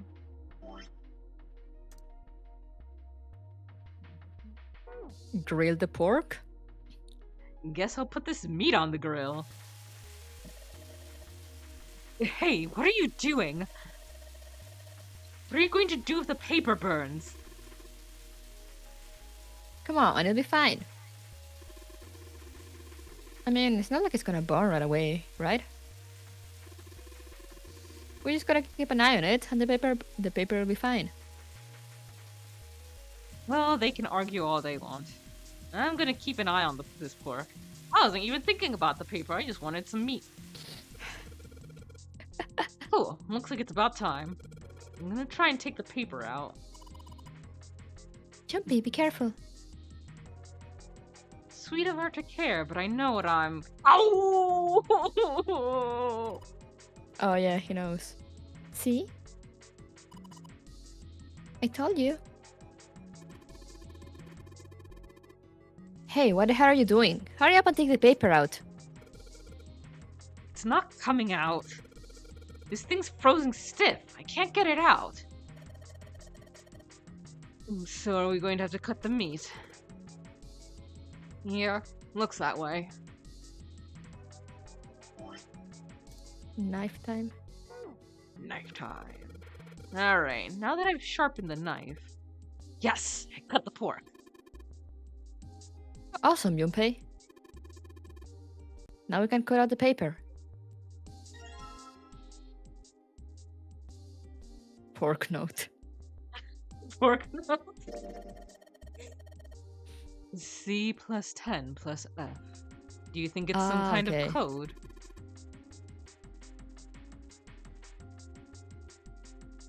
Damn it, they're just screwing around.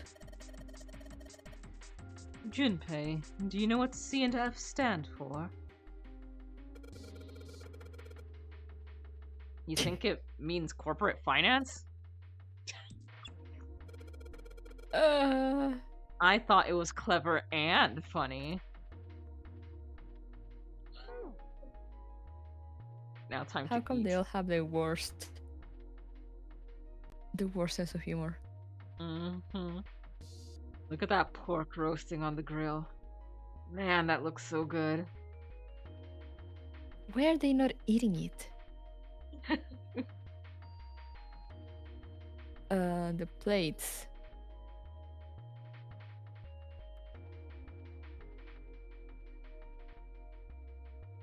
Where are all the plates?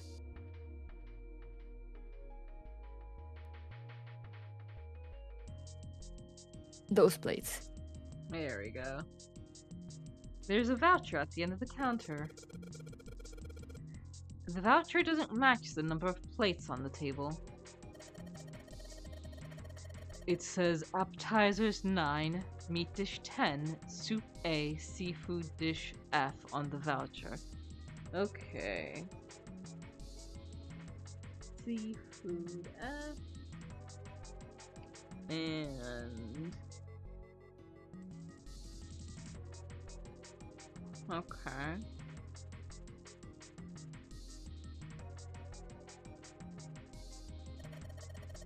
And the plates on the table are 9 appetizers, 16 meat, 10 soup, 15 seafood. So, Okay, so F should be 15. Yeah. Which matches up with the hex. And what would C be then? Which is C? Yeah.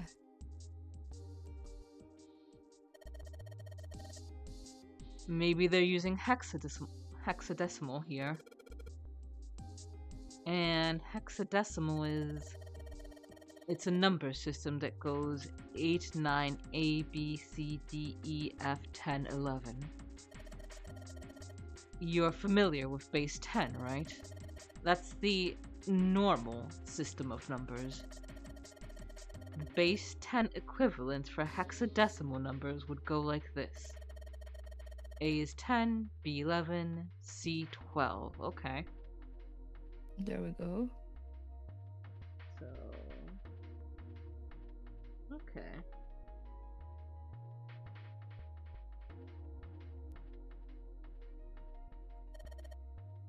And 10 is 16.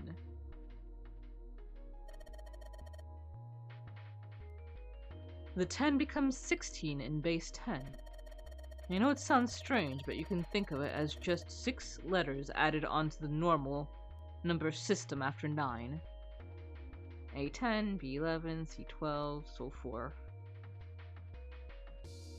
Okay. Okay, so it will be 12, 16, and 15? Question mark? Let's see. I think I get it.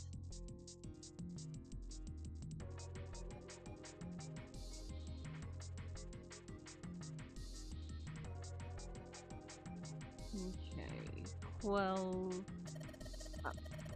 This is probably what you're supposed to use to enter the password. Maybe if we put in the right number, it'll open the oven door. Junpei, maybe the note you found earlier. Yeah, I know. Do you know how to enter those numbers? I think E is for enter and C is for clearing. So basically, when I'm ready to submit my answer, I press E. So if I screw up, I just press C. Lotus nodded. Alright, let's give this a shot. Well...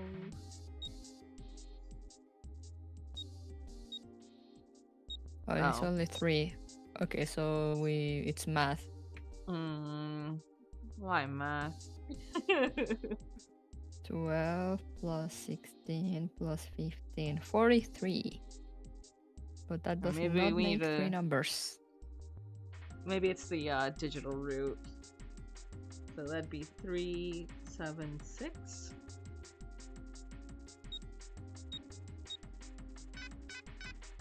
Nope.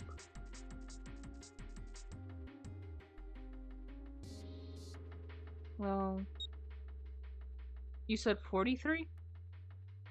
Yeah. Let's try it. Okay. Sounds like metal is falling. Well, I guess that went well. Hey, man. We don't need to mess with that anymore.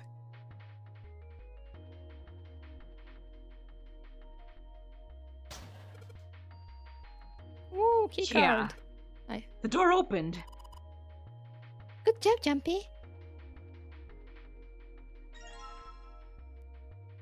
Saturn. Okay.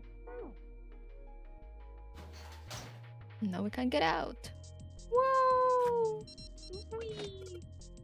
Yes. I think it's unlocked now. You did it, Jumpy. Let's get out of here.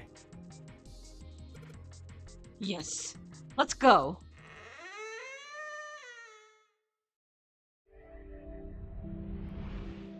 You found it!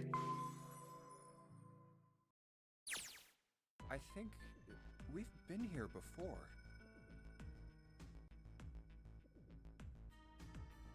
A metal grate stretched from wall to wall. Beyond it were 2 elevators in the entrance to the kitchen. The elevators are over there, so that means... We went into the kitchen through that door and came out on this side. That means the map was right. Looks like. Then let's use it to plan our next move. Next move? Yeah, we need to decide where to go from here, don't we? He's right. Let's get started. From the looks of it, there are 4 possible routes.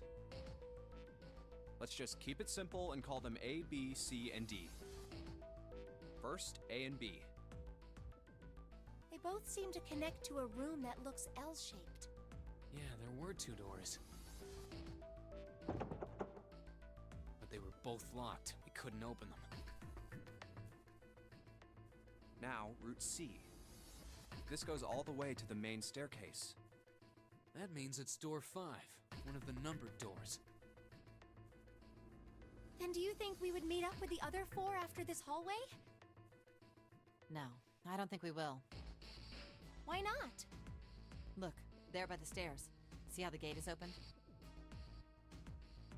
When we went into the kitchen, it was closed. But it's open now.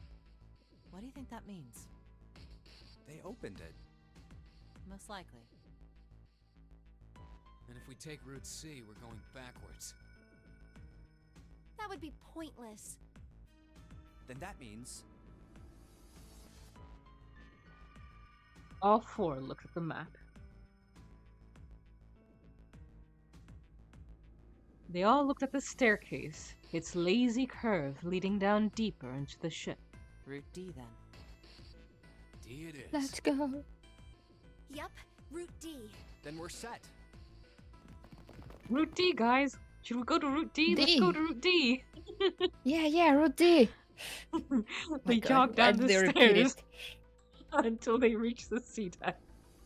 I want to punch every single character in this game. Except maybe 7. I don't know, he makes really weird comments towards the younger girls.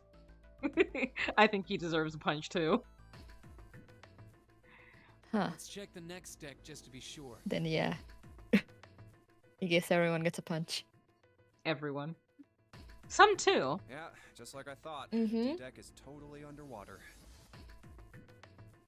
Just like the bottom of the central staircase. I might not punch June just because she scares me. You're scared.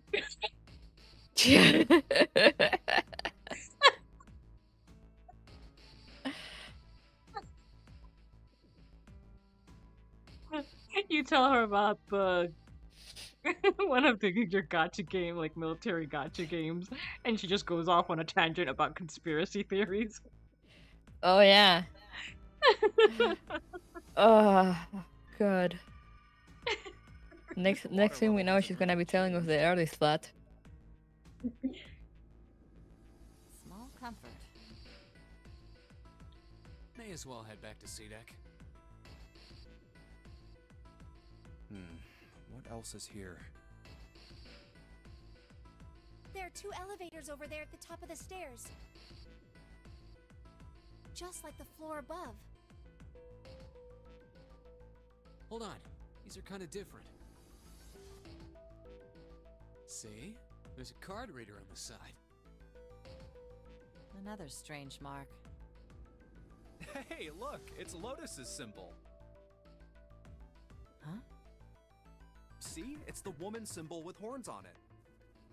That seems like... I believe he makes this joke with her present. Oh, ouch, ouch, ouch, ouch, Right. ouch, ouch. Lotus had taken a hold of Junpei's hair. She began to shake him violently, and he thought he heard a low growl coming from her throat. What was that about the mark again? She deserved that. Nothing.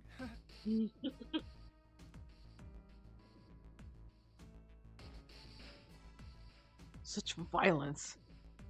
Junpei began to wonder if she was not the devil itself.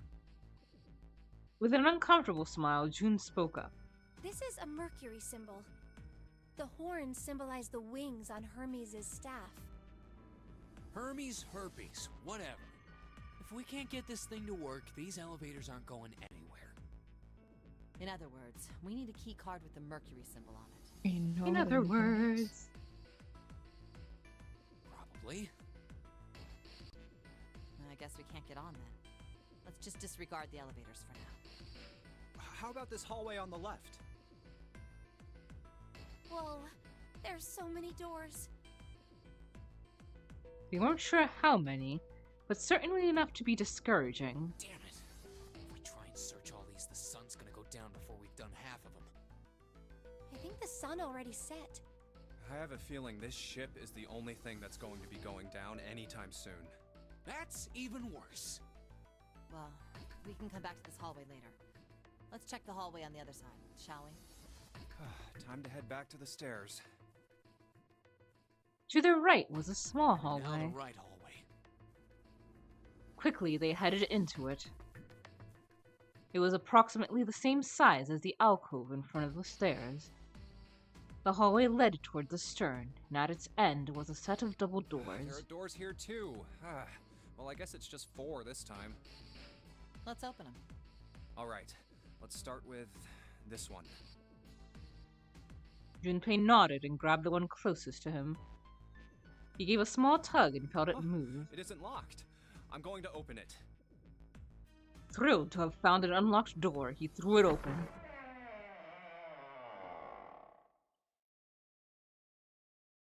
Junpei didn't know what to make of what he saw. What? Here we are again. He simply stood, unable to speak. The others simply stared open-mouthed. After a few long moments, Santa managed to speak. What the hell is this? This place is huge. A massive room stretched out in front of them, more a cavern than a room. Its vastness was oppressive, and it bore down on the four companions. It was not empty, however. The entire room was filled with lines upon lines of beds. Oh, there are beds everywhere. They were simple things, little more than pipe and thin mattress. Is this a hospital? He had at last been able to put a name to the harsh scent that pervaded the room. It definitely has the smell. Could be. I see medicine cabinets and surgical tools. Hey, look there. The 4 doors at the end.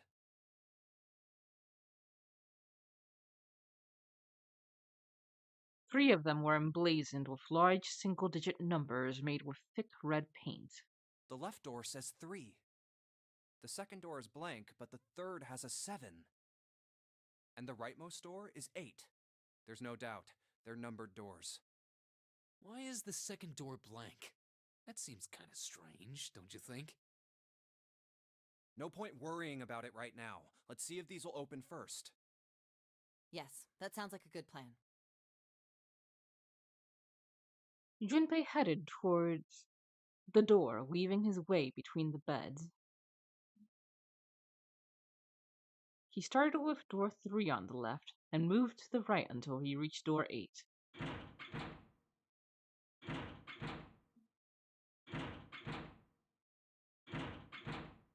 Oh, it's no use. Well, of course. If it was that easy to open these doors, what would be the point of the notary game? We have to activate the red, or the numbered doors won't... Wait a minute. What's wrong? Look, the display on the red. There's nothing on it. Huh? Don't you remember? The red at the central staircase? If no one was inside, it said vacant. Oh yeah, you're right. But this one, There's nothing on it. right? I wonder if it's broken. Only one way to find out.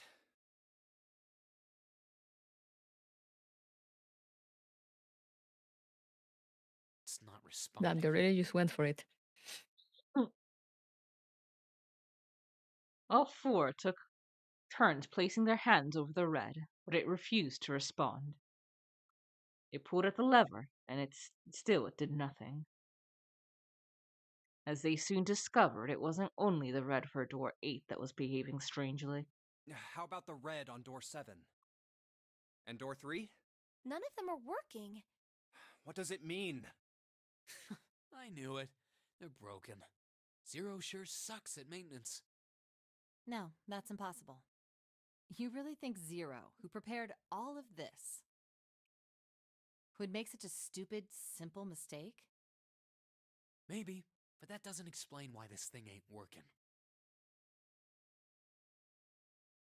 It was at that moment that they heard a voice from behind them. I believe the bottom of the device has been removed. They spun around to see, Snake! but it was more than just Snake. Ace! Clover! 7!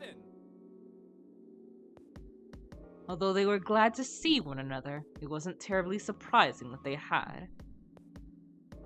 If it had been the other party who'd opened the gate in front of the kitchen, it wasn't unreasonable that they'd bump into one another eventually. The rest of Snake's team, however, did look rather surprised. How did you end up here? That's my line? Perhaps we should exchange information.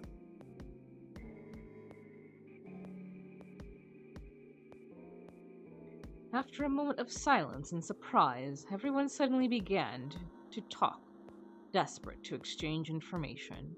And I think this is probably where it gets on the common route again, so let's see if we can skip.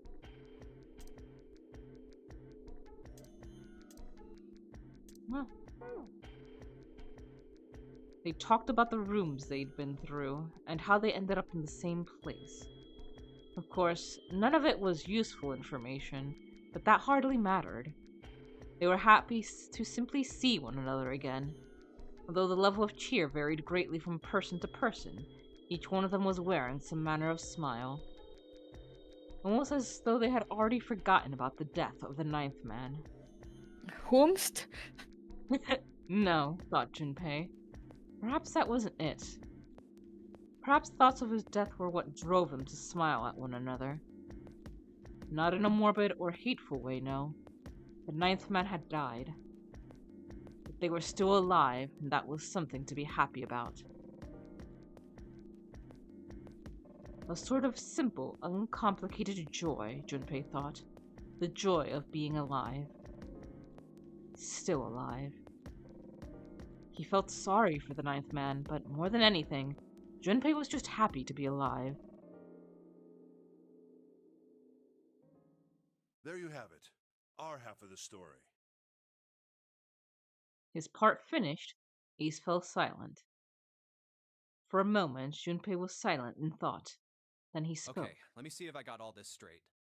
When you guys got here, the bases for the Reds were already gone. And you looked all over this room, but you couldn't find anything. So you figured that there might be something in the hallway with all the doors. So you went and had a look? Yeah. And while you were looking around, you heard voices. Uh-huh. So you followed the voices and came back here. Indeed. And that was how we found you. Why don't we check those 3 Reds again, just in case? You're right. Huh.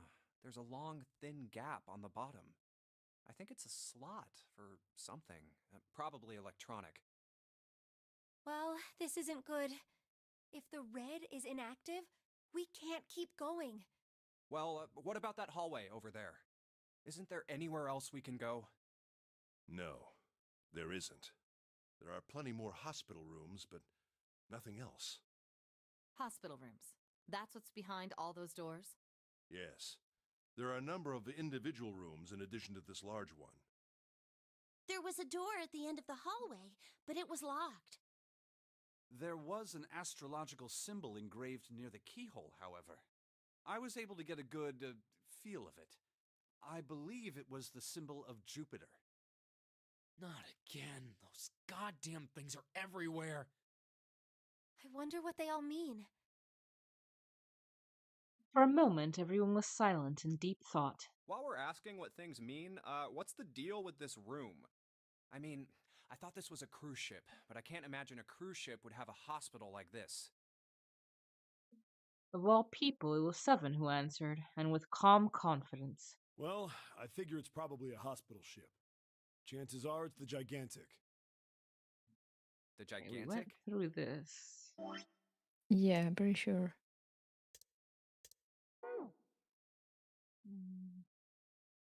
What is this gigantic? The Gigantic. She was a sister ship to the Titanic. Actually, the Titanic had 2 sister ships, and they looked exactly the same. The Gigantic was said to they intended to make her a passenger. The British Navy took her. At some point, she ran aground. What happened to her? One theory. Seemed like he had trauma. Soon enough, which was... But the Gigantic... So you're saying this Lord Gordain bought... Yeah. That's it. Pipe down. What, that's it? Proof? Proof that the... Well, this... So... Oh, No. like? Well... I don't know. I guess. Yeah. Hey!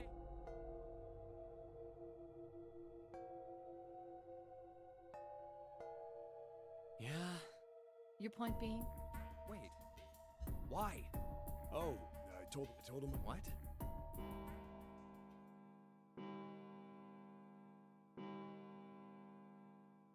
Huh. It sounds like 10, 11, 12. Huh, 12.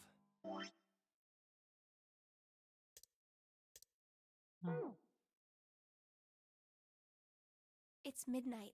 Then we've still got... We don't have any time to screw around. Let's get going. What do you mean, We've looked everywhere. That only leaves... one? Hmm? Wait. Don't tell me you mean we need to search all of the Don't freak. 4 rooms. We just have if each of There. All right, so everyone knows which area. So all of Yeah. this is Yeah. stuff that we've Well, I'll already meet- been through uh, during the first yeah, round, which I'll is check. why I'm skipping through it. If we can. Right. Yeah, I Let's leave. remember when they talk about the hospital ship and we go look for the part Yeah. for the thingy.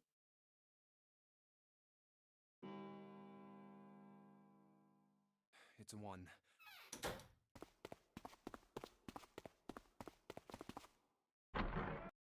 And then when we get Huh? back, everything's mysteriously back in place. What are they doing? What happened, guys? Jumpy, look!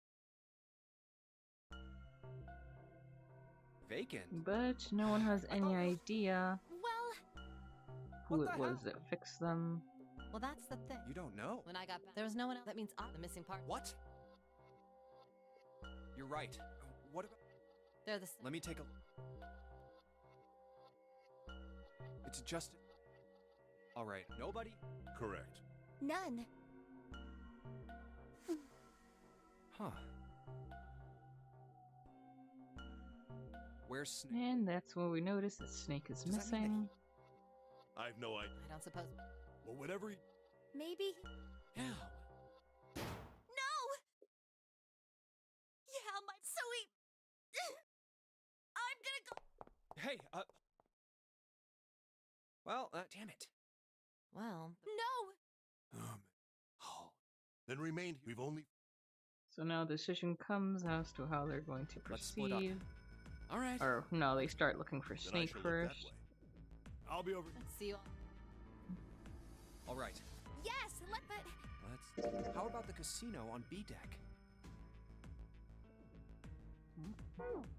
Okay. Hey, what do you think you're? Isn't it obvious? I'm looking for Snake. I'm just not seeing it. Really? Maybe you need to look harder. I don't think that. Oh, by the way, I've got a Well, we already listened No, to what that's she had all to say. Let's go, June. Junpei tugged June's arm and led her quickly back towards the stairs. Was that okay? Goodbye. No, we should be. Huh. Well, let's go back downstairs. Oh, Hey, answer! Let us handle it, I guess.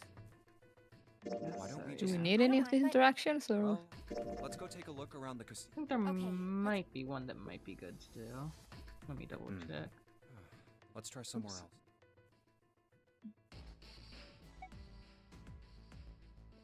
Hey, why don't we go back? Sure. But Hey, wait. That's Santa.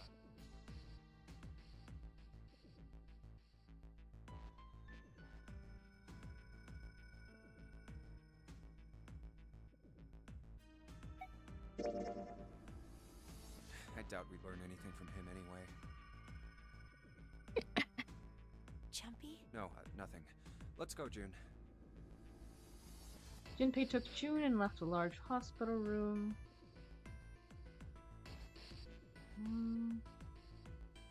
Okay, yeah, it doesn't look like we have to. They looked everywhere they could think of, but Snake was nowhere to be found. Snake has. We can't. We need to get. We don't gotta. We're not gonna. There's. We've gotta. Yeah. Yes. So we've got to proceed forward.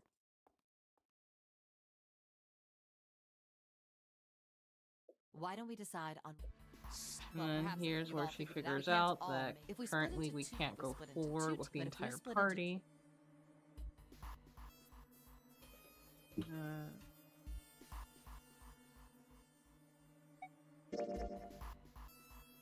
Wasn't pleasant, but she was right. There wasn't any way that the numbers worked out. If one group was 4 and the other group would always have a digital route that didn't match a door. When Seven spoke, his voice was Then- strained. You're saying we gotta decide who's gonna stay behind. Yes, we do. Given our circumstances, it's logically and the other. Okay. No! And then What's this so is cruel? where they start Then what's your- arguing. Maybe we should. That's not. We shouldn't I told. Wake up. Whoa, whoa, calm. Look, what loaded? You should aim. Exactly. And for that reason, what do you think? No! I'm not asking. What about you, Sid? Me? All right, 7. I'm not asking you to remember that. Don't exactly have a choice. We're gonna do something. Glad to, if I can get one more. What about you? Hey, your brother. We've searched out. Let's go look. We sacrifice you, right? Okay. Emotional Now, manipulation. let's try to vote too. That won't be necessary. And then Ace volunteers himself. I will stay. And when people try to argue, then he ends up drugging himself. Sure. I said I trust. I believe. Whoa, whoa, whoa. Those doors only. If we go. You won't be. Yeah. True. What? Please. I beg. Ideally. No! We've only got. We don't even. How on. Then perhaps or perhaps. You see. Then I see we've come to our. Go on. Go quickly.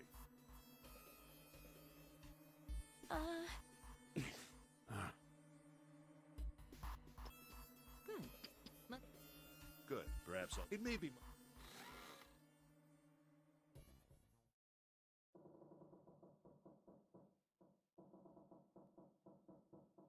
Oh, I don't think he drugged himself now.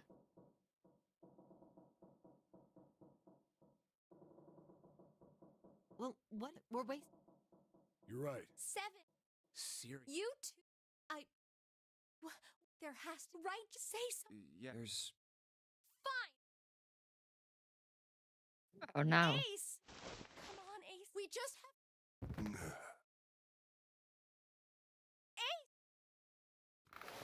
What happened? I'm all. How are you? This. A syringe. So. Did Yes. anesthesia. I thought. Why? Didn't I? I really. Ace. I just. No. So I think. Ace! Frank Mimir.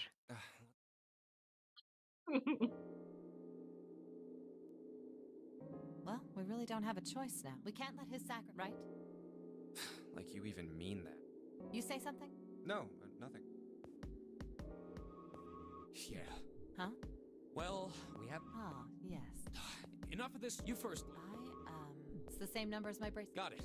You're next, 7. I'll take 7. What? What? Who, me? Oh, you're gonna get it. All right. Junpei, which door do you want?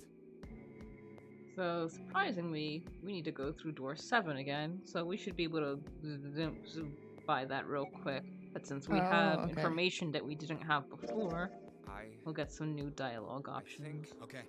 Yeah. Come on, skip option. Oh, there we go.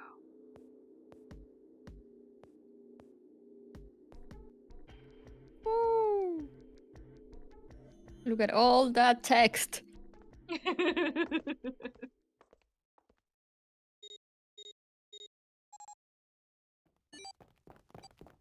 Doo-doo-dum.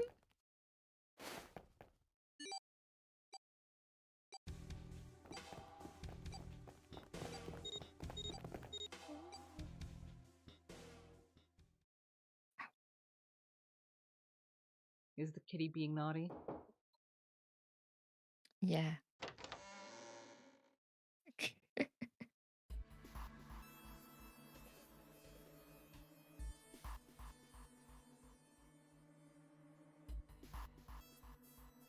She's trying to bite my fingers.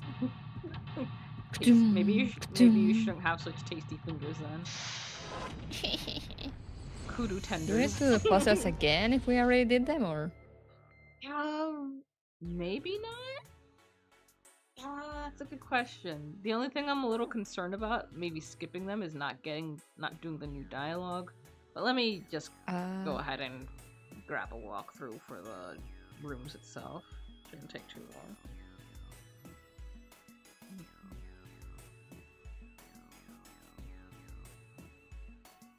Okay, here we go. So first, we need to get the forceps.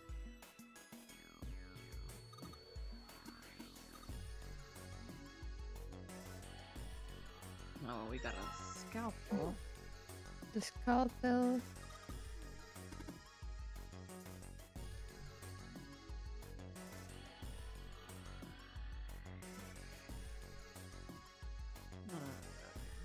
Yeah, open the guider.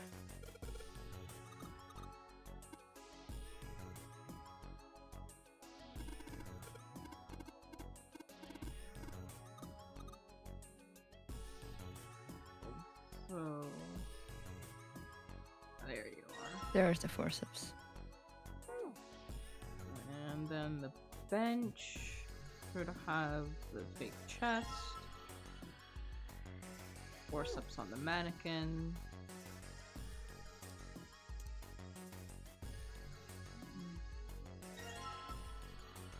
And then you open that with the scalpel.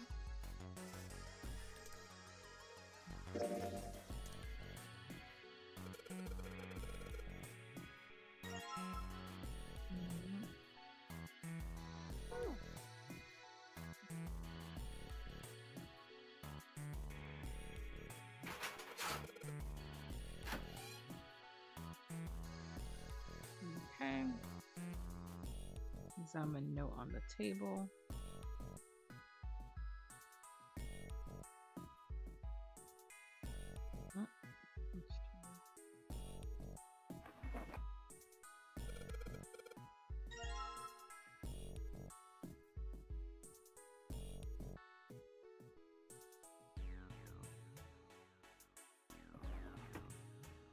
Wait, I think this is a different section.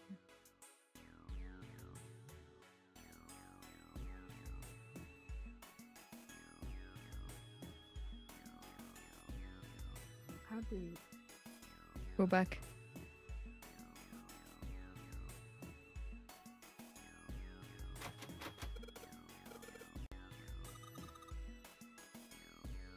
Oh well, let's go ahead and...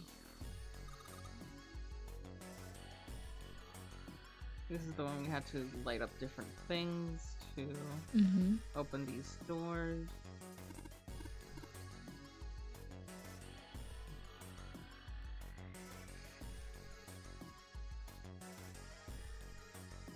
We need the liquids first.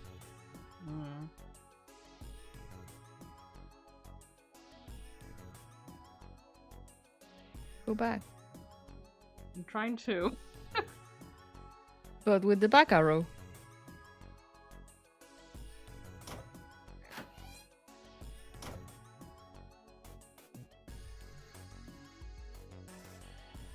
And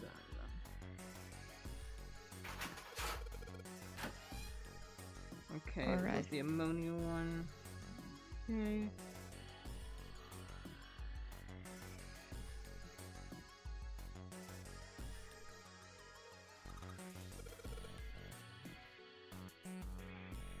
Can we use input this thing right away or? That's what I'm hoping. Okay, so Let's go. 3, 4, 9. Nice. Woo!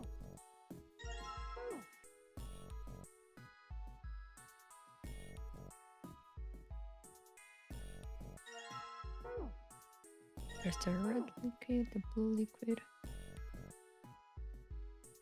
You think we should go back? Yeah, I think that's probably best. Clover nodded and left.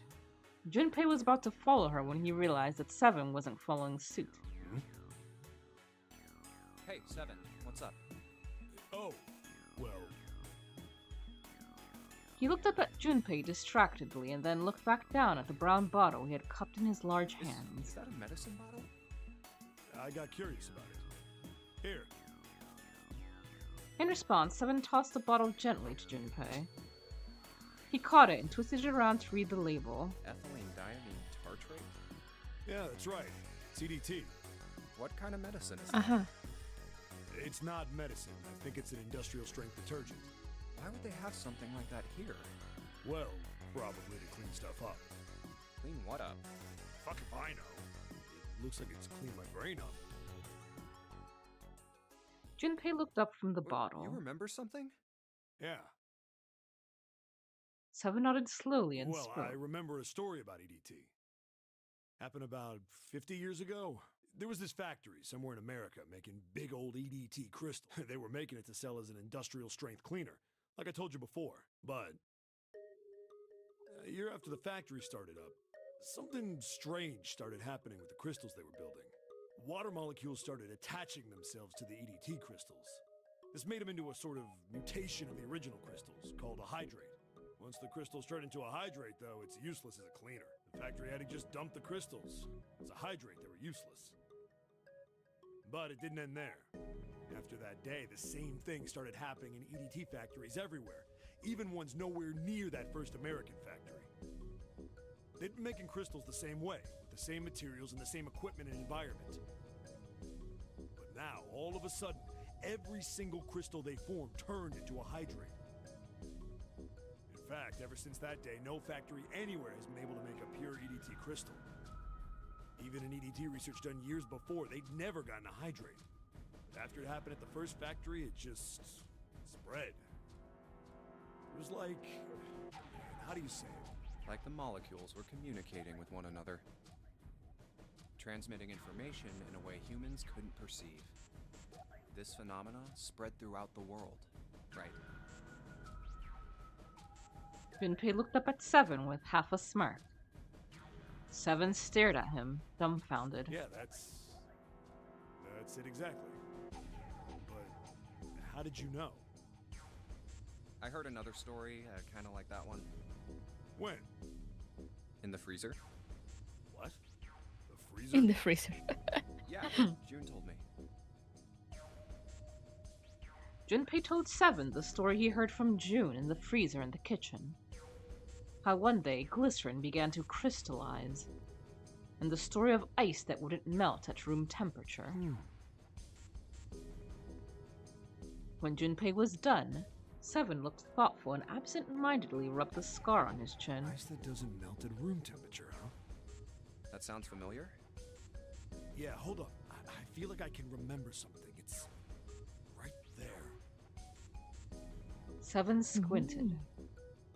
His eyes stared off into space as if he were trying desperately to focus on something far away. Do you know about Ice 9? Ice 9? Ice 9. Ice 9. Ice. Baby. Suddenly, Seven's eyes shot open. That's it. I remember now. That woman, she's on this boat. That woman?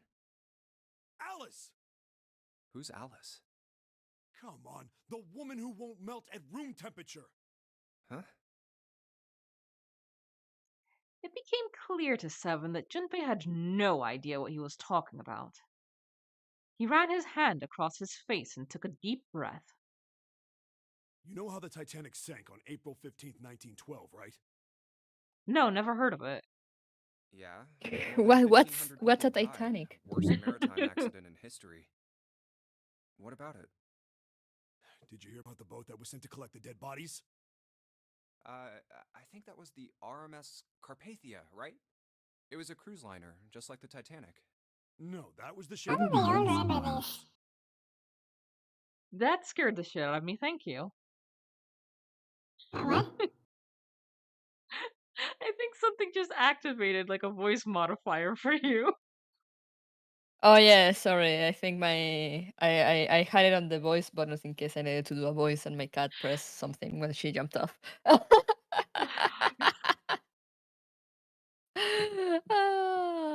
Sorry, no, but I was saying, how come they all know so much about Titanic? Are they all Titanic fanboys? And remember like the Yeah. dates, the names. I don't have a place to judge. The ship that collected the dead bodies was the CS McKay Bennett. The McKay Bennett showed up on April 17th, 2 days after the accident. It set out from Halifax, a port in Canada, and recovered 306 bodies. The Atlantic that far north was really cold. It would have to be for there to be icebergs and stuff. Anyway, the bodies they pulled out of the water were frozen solid. Fox jump scare. This isn't a very nice story. So, I what am next? I am known for scaring Well, my they say collab that McKay partners. Bennett recovered something more than just dead bodies. I played a horror game one time with Maple and Koji, and I was the one actually scaring them the most by adding like sound effects, playing sound effects like door knocking or like door sounds, steps. Oh. And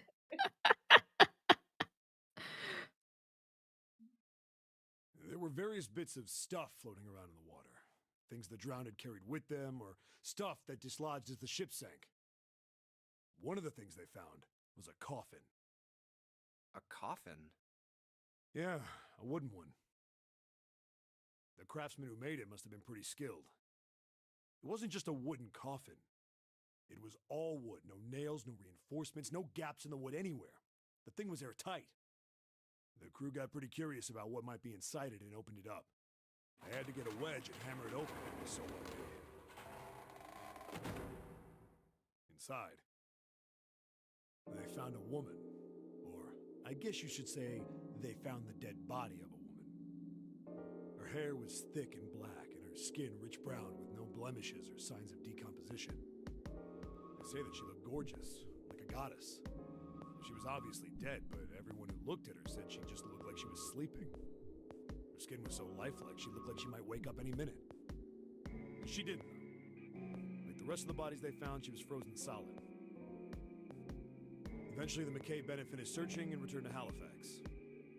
The 306 bodies were unloaded and taken ashore. However, it was warm enough that they began to thaw. They say that the stink was horrible. But there was one body that didn't thaw. And that was... The girl in the coffin. That's right. Everybody thought for sure that she'd melt and start to rot like the rest of them eventually. But weeks passed and nothing happened. Then a month passed, and another. It was summer, and she was still frozen solid. After a while, people started to say she was some sort of miracle. Rumors about her started to spread. People came to visit Halifax from all over. After a while, people started to call her All Ice. Alice. Of course, those rumors didn't last long. Why? Well, she up and disappeared. One day Alice was there, the next day she wasn't. They say someone snuck into where they were keeping her and stole the body. With the body gone, the rumors followed pretty quickly. After a while, no one remembered her. You might be able to find something about her if you could find a newspaper from back then, but that's about it. Wait, you just said that she was on this boat. Yeah, I did. Alice has got to be somewhere on this ship. Now why the hell would you say something like that? Because I know. And just what is it you know? What happened to Alice after she was stolen? Junpei gulped. Alright, tell me. What happened to Alice? Seven nodded slowly and took on the look of a man recalling something long buried. Well, around that time, the word was that there was a special black market in New York. All millionaires from all over the world. I've heard that Alice went up for auction there. The person who won the auction was Lord Dashiell Gordain. You've heard that name before, right? Lord Gordain. Oh, isn't he the guy who bought the Gigantic? The Titanic sister ship? Yeah, that's him. Although I guess he hadn't done that yet. What do you mean? Gordain bought Alice in 1912. 4 years later, in 1916, he bought the Gigantic. And he hid Alice somewhere on the Gigantic. But nobody knows where. He died in 1931. And apparently he died without ever telling anyone where Alice was hidden. However, What? well, he did have one close friend who asked him, "Where is Alice?" And he said, "Alice sleeps in a small chamber past the Forest of Knowledge beneath the navel of the Gigantic." What the hell is that? Is it some kind of riddle? Your guess is as good as mine. Seven threw his hands up in So defeat. that's it. Whatever you think, I believe it. She's hidden somewhere on the Gigantic. In other words, she's hidden somewhere on this ship. In other words, In other words,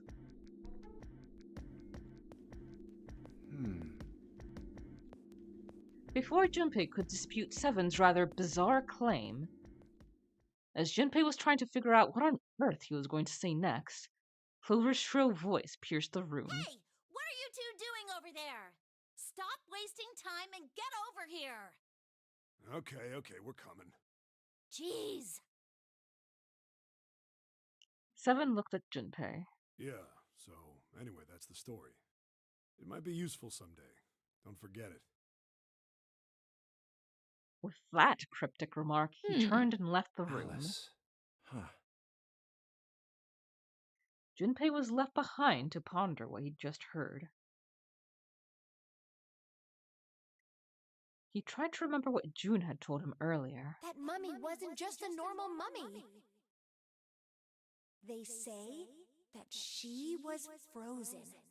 The story says that from the time of its discovery all the way through to when it got put on the Titanic, even though it was carried through the desert, her body never melted. Then was that Egyptian priestess Alice? Did the water in her body become Ice 9? No, that's nuts. There's no way somebody like that could exist. Junpei shook his head, trying desperately to clear it, and followed Seven to the operating room where Clover was waiting.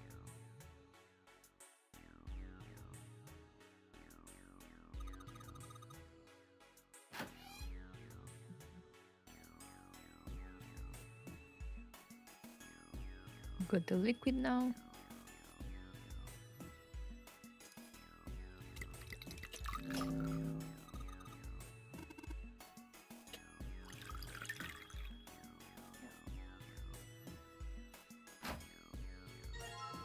Leg.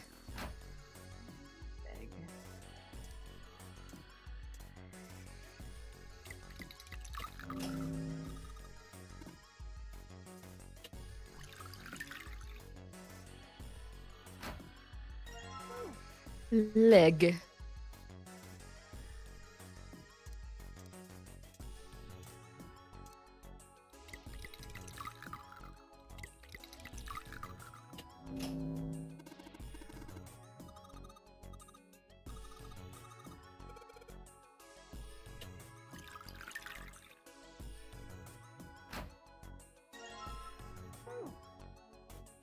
Stomach.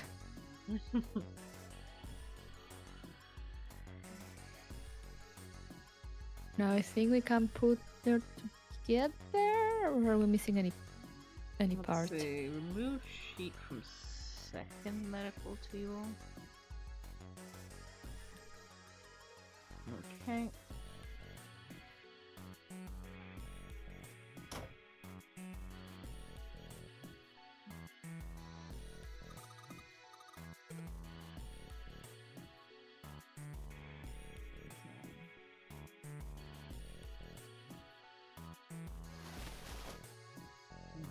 Okay.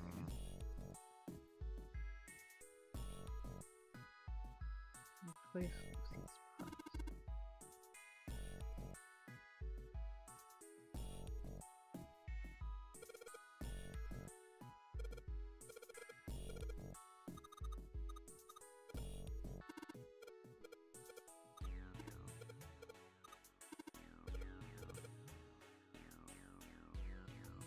Woo!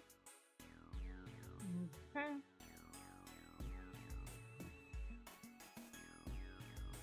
Now we probably need to interact with the scale. Oh no, they mentioned the scale. Okay.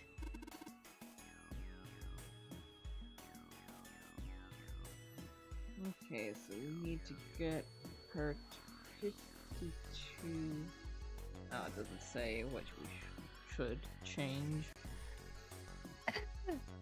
Why no solution?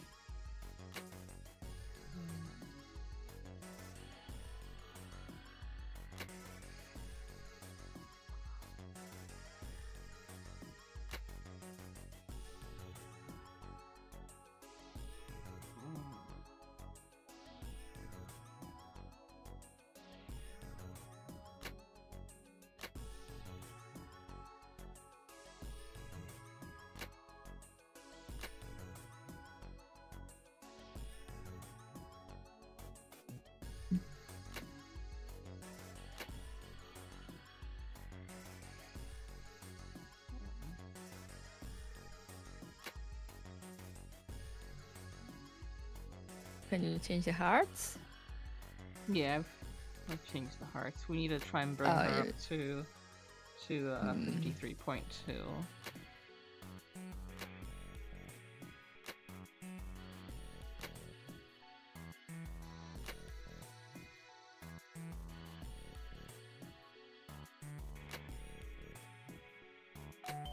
There we go.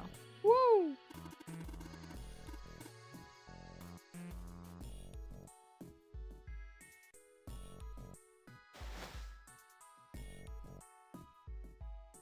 Now where's Mr. Mannequin? There.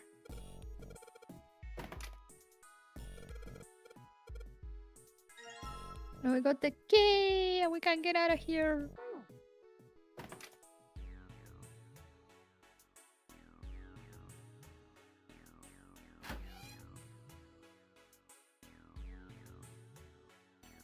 Hey, hold on. Junpei stopped, about to put the Oh, key in the what's up? doorknob. Where's Clover? Huh? Junpei turned around. Clover was nowhere to be God seen. damn it. Where the hell did she go? Okay, just hold on a minute. I'll go get her. Sure thing. Junpei left Seven at the door and headed back to the operating room. He found her standing next to the operating table. She was staring at the mannequin. Hey, Clover. What's wrong? Come on. Let's get out of here. She didn't respond. If she hadn't been standing up and breathing, Junpei would have thought she was dead. What are you doing? Did you want to come back here and say goodbye to John? It wasn't the best joke, but it was something. An attempt to lighten the mood. Clover didn't laugh. She stood stock still and said Hey, nothing. Clover. Can you hear me? Perhaps it was something he said, or perhaps it was something else. Suddenly, her mouth opened, and she whispered in a dry, dead voice. My brother might be dead. Huh? That's why we couldn't find him. If he's dead, I'm going to be next. Suddenly, the operating room felt very, very cold. What are you talking about? What's wrong with you? He gave her a small shake, but she still didn't respond. The silence grew heavier. Junpei, what do you want to do? Gave her the four-leaf clover. He didn't know why, but suddenly Junpei remembered something he'd been giving It's in earlier. my pocket somewhere. Here it is. He reached into his pocket and dug it out. A four-leaf clover. Santa had given it to him in the second classroom. He held it out to Clover. Hey, did you know? Each leaf means something. Hope, faith, love, and luck. That's what a four-leaf clover stands for. Take it. Use it as a good luck charm. He pressed the four-leaf Aw. clover into her hand. Listen to me, Clover. No matter what happens, you can never lose hope. You have to remember what's most important, and that's to have faith and to have love. If you can remember all of those, that'll bring you good luck. Snake, I mean, your brother, he's not dead. He's alive, somewhere. I'm sure of it. You've just gotta believe in that. Clover stared at the four-leaf clover in her hand. He could see tears start to form at the corner of her eyes. Thank you. Her voice was tiny and broken, and as she spoke, she started to cry. She tried to hide her tears by looking at the floor, but it did little good. She wiped away tears with the baggy arms of her jacket, but more quickly took their place. No matter how she tried, she couldn't stop crying. Her tears made small wet circles on the floor. Thank you. She said it again. Then she looked up at Junpei and seemed to choke down the last of her grief. She did her best to smile. Junpei wiped an errant tear from her cheek and with his thumb, and gave her the best smile he could manage. Seven's waiting for us at the exit. But still, she didn't move. Wait, before we go, there's one thing I want to ask you. What's that? What do you think when you hear the word experiment? For a moment, his mind froze. Huh? Then he came back to his senses and realized the word meant nothing to him, aside from the dictionary definition. What? Oh. I guess it was just a coincidence then. I mean, that you knew about the four-leaf clover. Look, I'm sorry. I don't want to be a jerk, but you are making less than no sense right now. Oh, no. It's nothing. Just forget about it. Oh, don't give me that. You really think I could just drop this? What is this experiment you were talking about? Clover looked away. The four-leaf clover was still in her hand. She stared at it for a long moment and then finally spoke. You promise you won't tell anyone? Cross my heart. Really? Really? I can trust you, right? Of course you can. Clover slipped the four-leaf clover into her pocket. Her eyes still red from crying, she looked up at Junpei. Okay then, I'll tell you. I'll tell you what happened on this ship 9 years ago. Wait. Hey, you? On this ship? Yeah, this ship. He was entirely lost. He had 1,000 questions, but it was probably best, he thought, to save them until Clover had finished. It was an experiment to test some sort of psychic thing.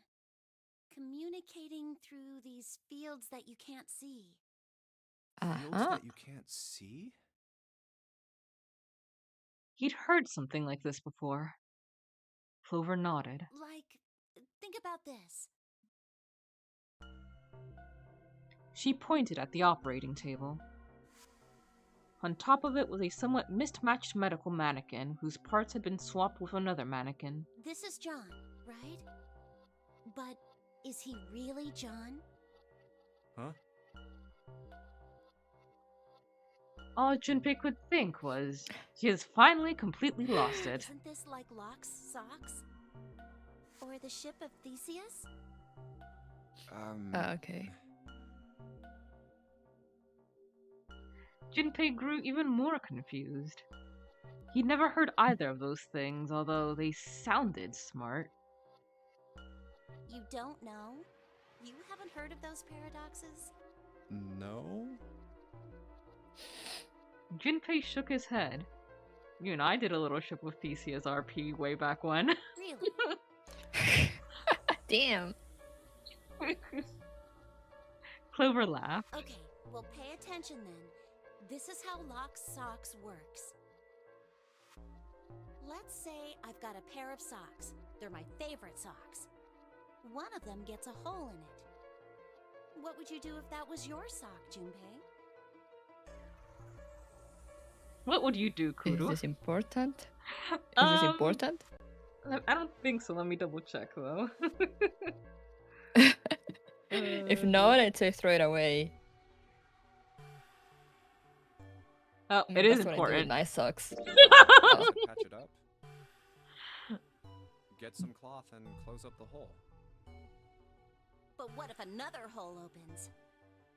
I'd add another patch, I suppose. What if another hole opened after that?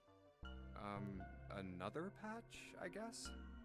Well, let's say you just keep adding new patches. Until eventually, the original cloth of the sock is totally gone. Once you get to that point, can you really say they're the same socks you started with? Well, that's tough. Junpei crossed his arms. So that's the locked socks thing? Yeah, the ship of Theseus is a lot like it. The ship of Theseus. If you keep fixing the damaged parts of a ship, eventually it ends up with none of the parts it started with. If you keep fixing a robot, it Can you doesn't end really up say with any of that the ship parts is it the started same one you with. started with? And what if you took all the old parts from the first ship and built another one somewhere else? Then which ship is the real ship of Theseus? The one you repaired, or the one you built with all the original parts? It was an interesting question. Clover could see Junpei was intrigued. Hey, do you think it's the same? What's the same? These guys.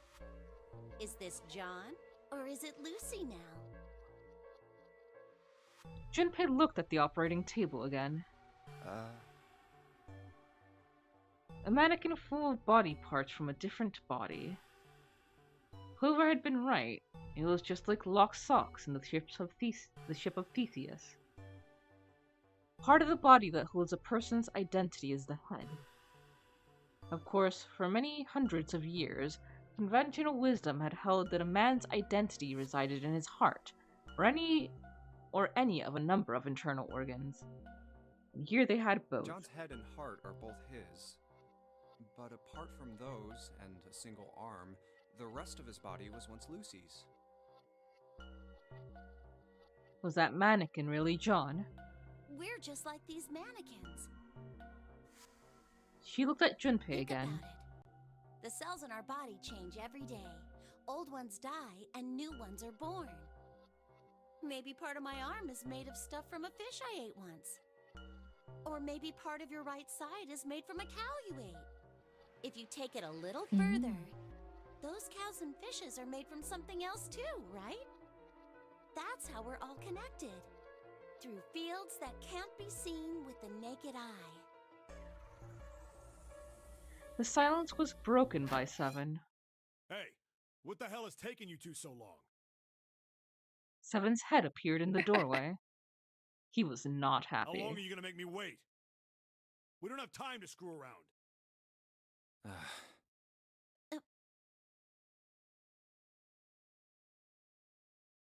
Junpei and Clover looked at each other. Clover looked at Junpei as if to say there was more she wanted to tell him. She shook her head. Whatever she had to tell him, she didn't want to tell him in front of Seven. Seven seemed to catch on. What were you two doing? Was this some sort of secret meeting? No, it wasn't. We were just playing with the mannequins. Huh? Let's go, Junpei. Convincing. Moving a little bit too fast to be entirely innocent, Clover headed towards the exit. Seven stared after her, then turned to Junpei with an amused expression. Playing with mannequins, huh? Didn't know you were into that kind of thing, Junpei.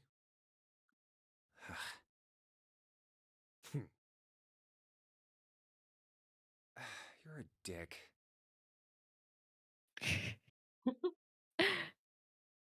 Junpei dashed past him and traced Clover's path out the door. With a short laugh, Seven followed. Alright, let's see if we can get back to skipping. Nope, not yet.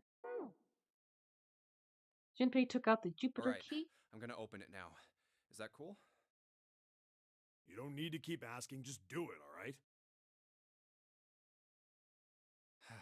Fine then.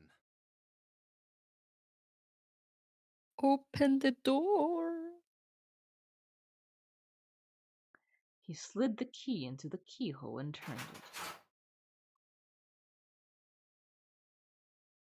He felt it unlock.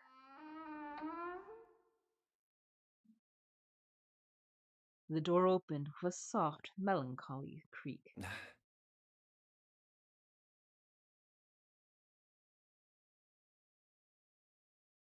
Beyond it lay a simple white hallway.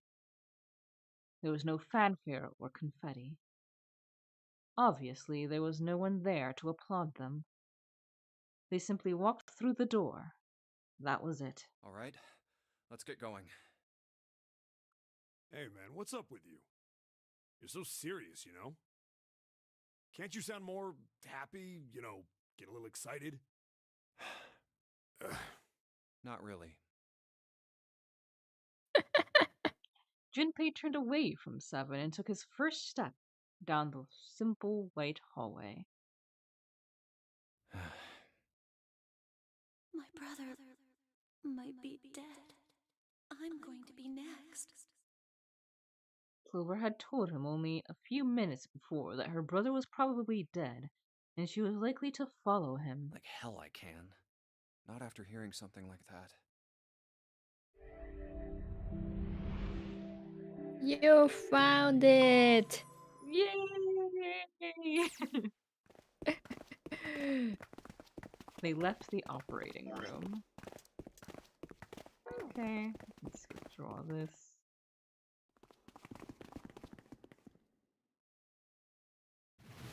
Skip, skip, skip, skip, skip, skip.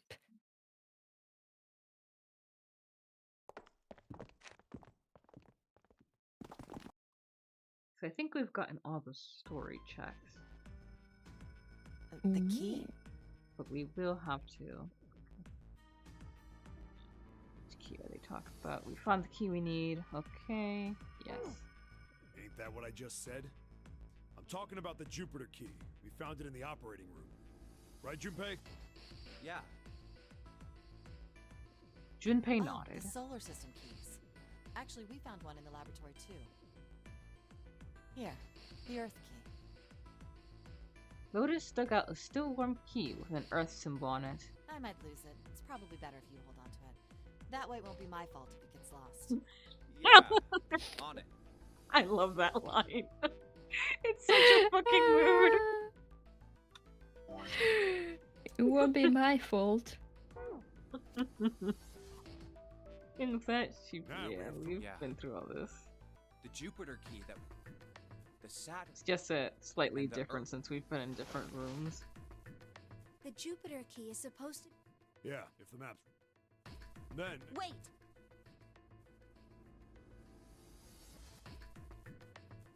What about door 3? Look, you saw... It's the same... There's no... There is at least. Yeah, Snake...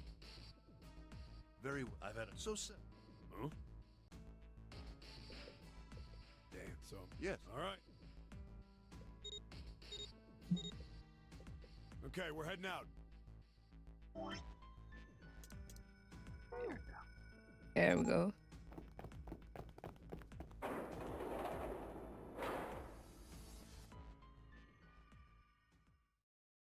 So they're going through the third door to see if perhaps Snake is in there. Meanwhile, we are using these new items that we've got in order to... this doesn't matter. In order to check some other places. This is where we test the elevators.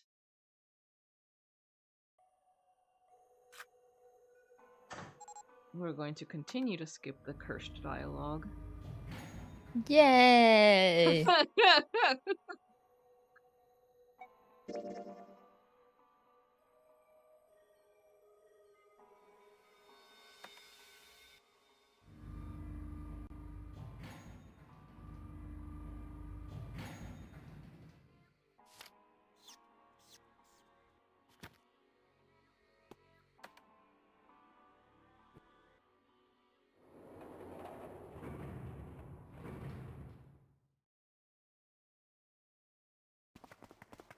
The sixth door.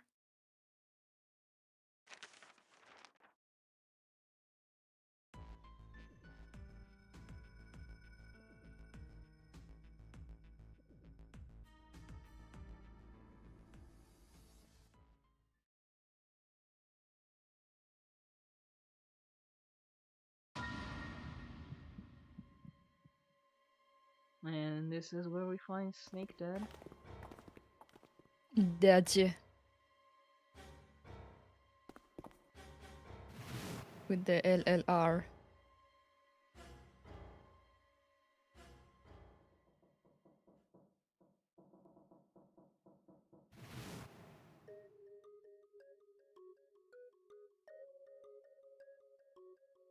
That is Seven's explanation on how someone must have murdered him. Though he's saying that it would have had to have been a minimum of 2 other people. Yeah. Let's see what we get if we do this dialogue. Of course he was. That was obvious. Zero was somewhere on the ship, but Junpei had no idea where. Junpei mumbled to himself, lost in thought. Where could Zero be hiding? Suddenly, everyone went very quiet. The silence was cold and clammy, and Junpei could feel it crawling across his back and around his throat. Again, he heard the ghosting moaning noise, and moments later, a person who looked more ghost than a human appeared. It was Clover. She looked at the floor as she spoke, and her voice was cold, monotone. I think Zero is one of us.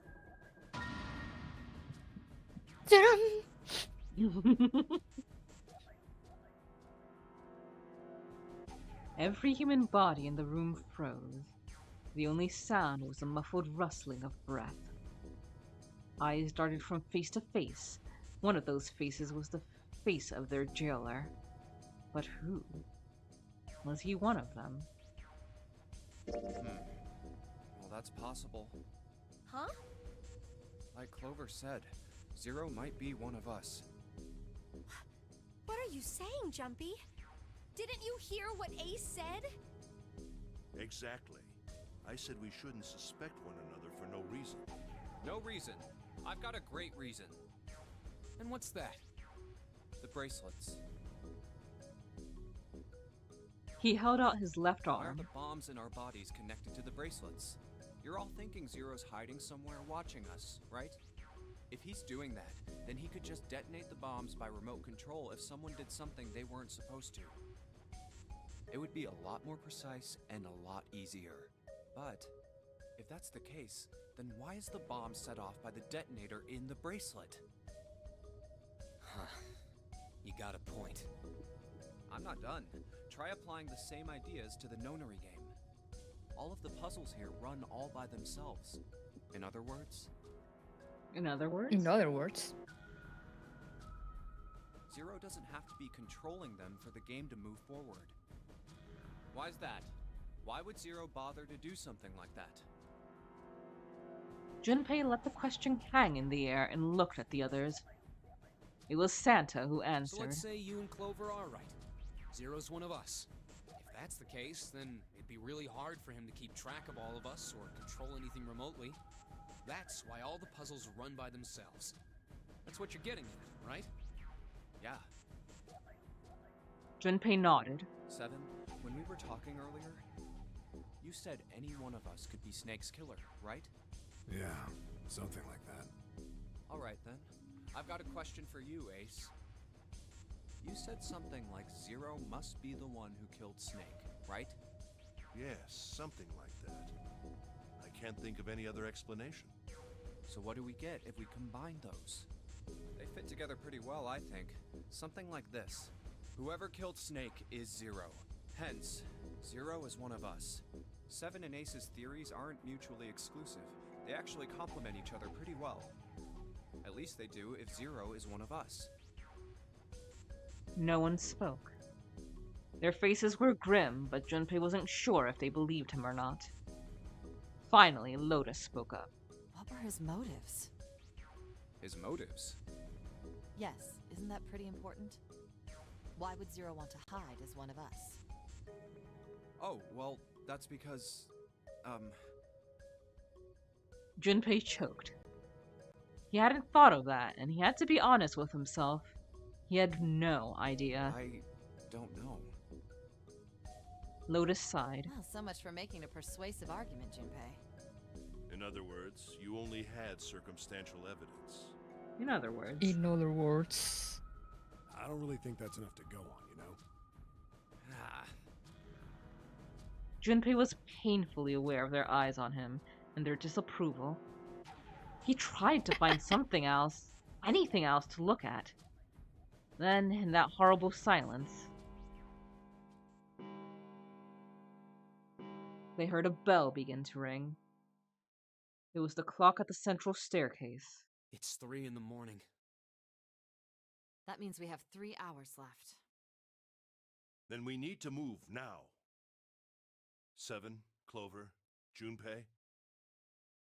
I know how you feel, but you do understand that right now it's important we trust one another, don't you? you're right, but Junpei couldn't bring himself to respond. He swallowed the words he wanted to say and sighed. Seven and Clover remained similarly silent. Their eyes were looking at something somewhere else, very far away. We must go. We have very little time left. Ace's words put their feet to moving. They all knew where they were going. our next destination is Mercury. But maybe you and Ooh, June we're should going check to it out space. first and then report back to us. All right, let's go, June. But with that, we will go ahead and end this stream right here. Yeah. We've got a lot of I've had enough information of June. dumped here.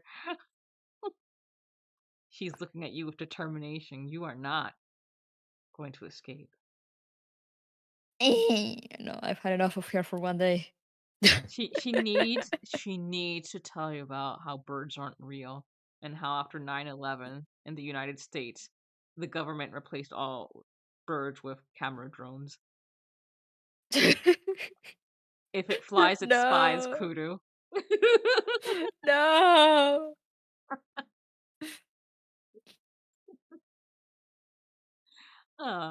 But yes, what's the rest of your week looking like, Kuru?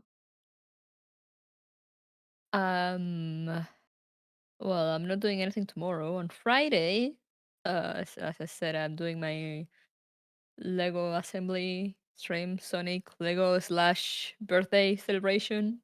Mm-hmm. On What time is Saturday, that? I'm playing. Oh, that's 8 p.m. Okay. Saturday, 9:30 a.m. I'm starting Reverse Collapse. And on Sunday, 9:30 a.m. I'm not entirely sure what I'm doing. It'd be You either Reverse 1999 or Neural Cloud. But I have yet to decide. And they're all on YouTube. a very YouTube heavy week. Yes, I am a YouTube girl. As for myself, Friday at 6 p.m., I'll be over on Leaf's channel with Chrono Trigger. We finished Resident Evil 3 last week, so there's not going to be anything on this Saturday. My Saturdays might be empty for a while. And then Sunday over on my Twitch channel at 8 p.m. EST, Moon and I will be continue our Animorph Books reading to raise money for the Trevor Project, and we'll be starting book 19, which is one of my favorites. Been very much looking forward to it. Alrighty, but with that, we will let you all go. I hope that you all have a wonderful time zone wherever you are, and as always, please do take care of yourselves and each other. Toodaloo.